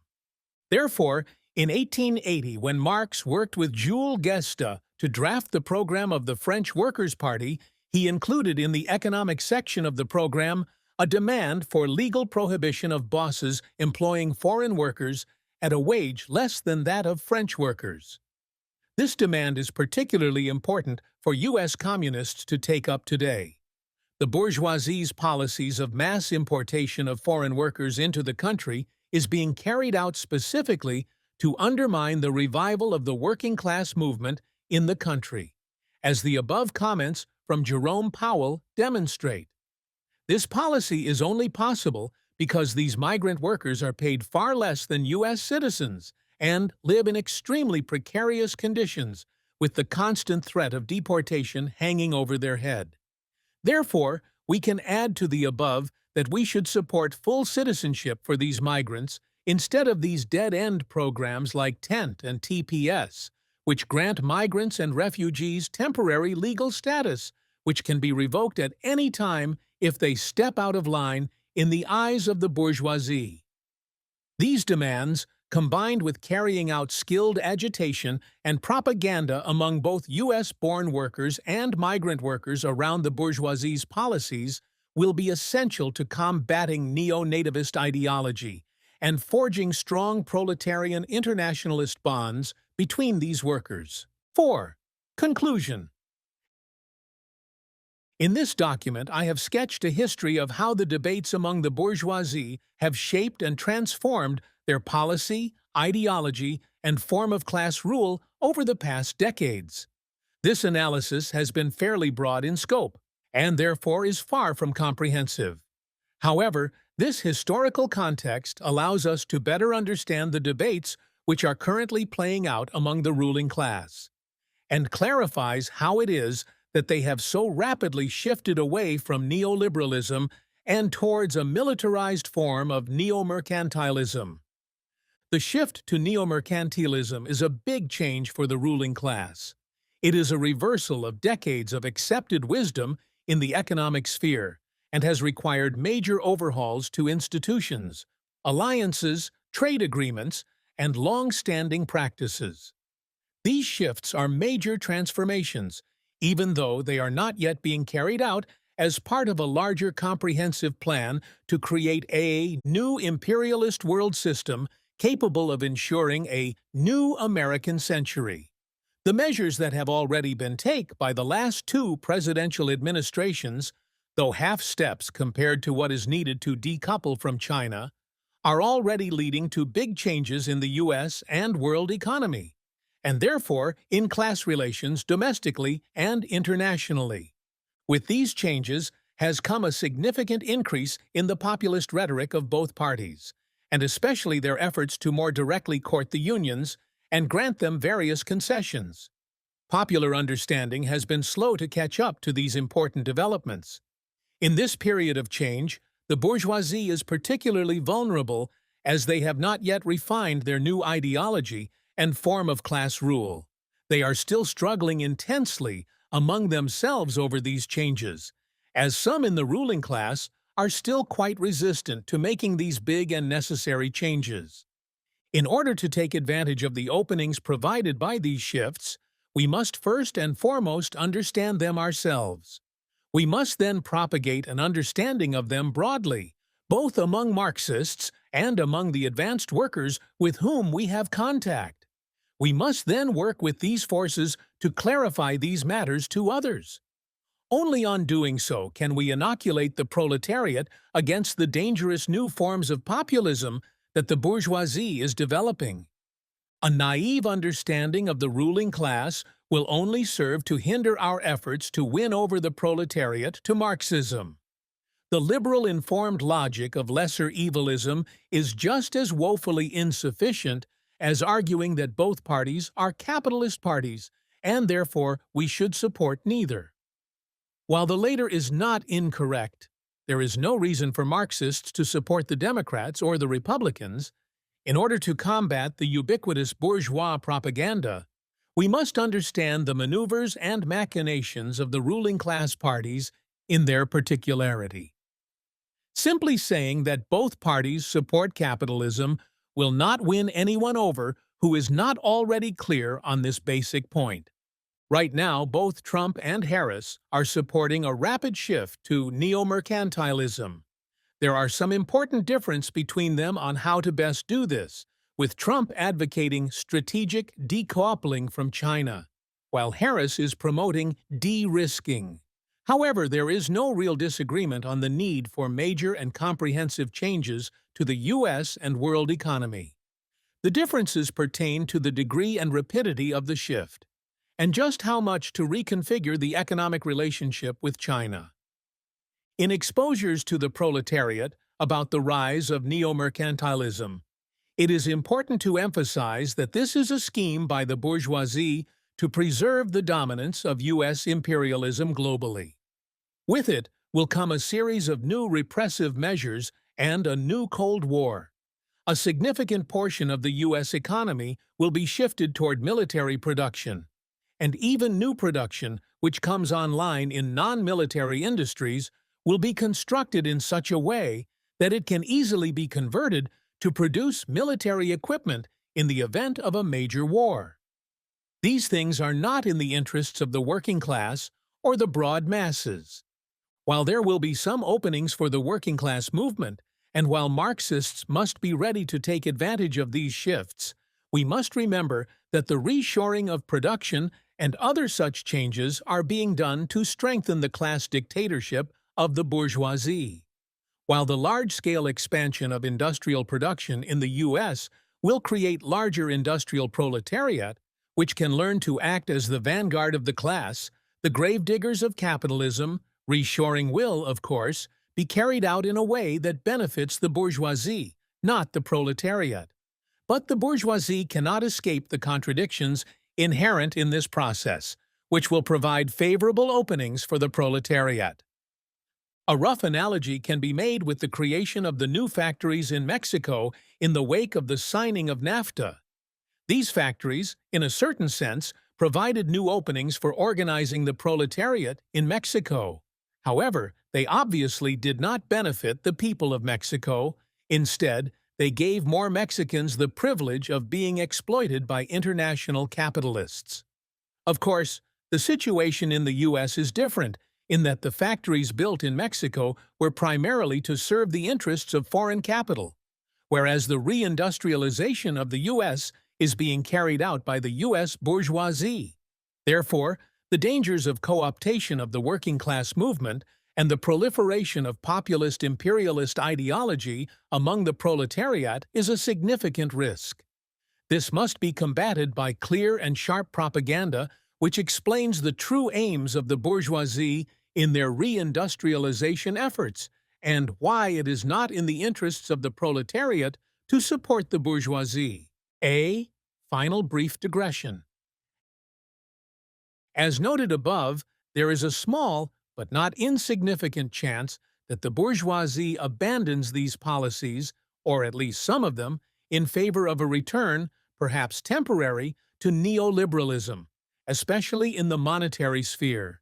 This situation is most likely to occur in the short term if there is a significant economic downturn. If this is the case, the short-term interests of the bourgeoisie could cause them to pressure the Fed to carry on major monetary loosening, e.g. cut rates, and do QE, and simultaneously carry out fiscal stimulus to stave off the worst aspects of the looming crisis. This would cause a situation of overheating the economy, in which the current boom is temporarily prolonged, but at the expense of eroding confidence in the dollar and causing significant inflation, especially in primary commodities. This is because this sort of easing would, in effect, preempt the crash, massively expanding the money supply at the peak of the boom. In a sense, this could quickly lead to a similar situation that followed the Keynesian easing and deficit spending of the 1960s, which was likewise aimed at holding off economic downturns, especially during the election years. This extremely loose fiscal and monetary policy helped to propel the prices of commodities far above their prices of production and values. They were already above them at the time before the stimulus, which made the inevitable crash all that much bigger. In that instance, these policies contributed in significant ways to the breakdown of the Bretton Woods system, which saw the dollar lose 90% of its value in the 10-year period from 1970 to 1980. In this case, if we return to the pre-COVID/post-2008 norms of zero-interest rate policies, ZIRP and QE, we will see not only significant inflation, but also the continued levitation of asset prices, stocks, bonds, crypto, etc., and the real estate market, all of which will likely rise faster than inflation, but also massive erosion of the dollar's status globally, as the present high interest rates are playing a huge role in defending the dollar by drawing money into USD from other markets. With ZIRP, we will see the opposite. Money will chase higher yields in emerging markets, at least initially, and will flow into rising primary commodities, various speculative ventures, e.g. crypto, NFTs, etc., and capitalists will buy more and more gold. While this is not the most likely outcome, given the contradictions between particular candidates and the political parties on the one hand, and the capitalist class as a whole on the other, this is an outcome that cannot be ruled out. It is important to remember that this same contradiction played a significant role in Obama's decision to preemptively leak the story about killing Osama bin Laden, which severely damaged U.S. relations with Pakistan. Likewise, when Nixon became president, he appointed Arthur Burns to head the Fed. He told him, "You see to it, no recession." Nixon felt that he lost his 1960 presidential campaign against Kennedy because then head of the Fed, William McChesney Martin Jr., had raised rates and thus supposedly caused a recession. Burns, upon taking over the Fed after Nixon's election, followed Nixon's directive and was cheered by Wall Street for his easy money policies. This helped to secure Nixon's re-election, but at a major cost to the bourgeoisie. Burns eased financial conditions despite the fact that in 1968 Paul Volcker, who then worked in the Treasury Department, had warned incoming Treasury Secretary David M. Kennedy that they had 2 years to save the dollar. Burns's loose monetary policy contributed to the collapse of the Bretton Woods system and the related stagflation of the 1970s. If Kamala wins and wants to buoy the economy to support her re-election chances, we could see a similar dynamic occur. Likewise, if Trump wins and wants to fulfill his campaign promises of creating the greatest economy anyone has ever seen, we could see similar large-scale monetary easing and fiscal stimulus to temporarily hold off an economic downturn. B. Conclusion. Part 2. The shift to neo-mercantilism is an effort of the U.S. bourgeoisie to bring about a new American century. In order to do this, they need to strengthen the bourgeoisie state, develop more powerful machinery to control the society, including by bringing dissident members of the U.S. bourgeoisie to heel, expand censorship, and generally coordinate fiscal policy, monetary policy, and national security policy much more closely.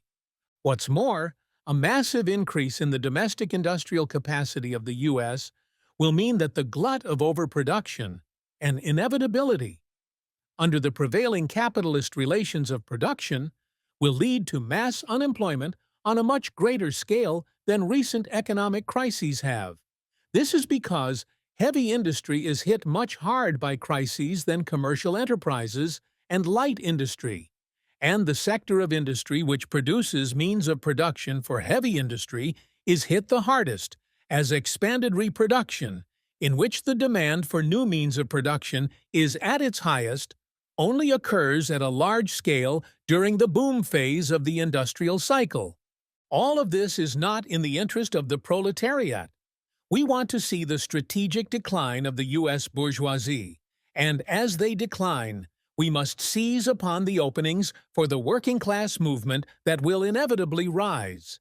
Therefore, while we can and must fight for policies that benefit the working class, we cannot throw our support behind one form or another of bourgeois populism, which seeks to make the working-class movement into a supporting appendage of the bourgeoisie. This requires us to fight for a distinctly proletarian perspective on any and all issues, and in particular take advantage of the present struggle among the bourgeoisie to promote the need for the political independence of the working class.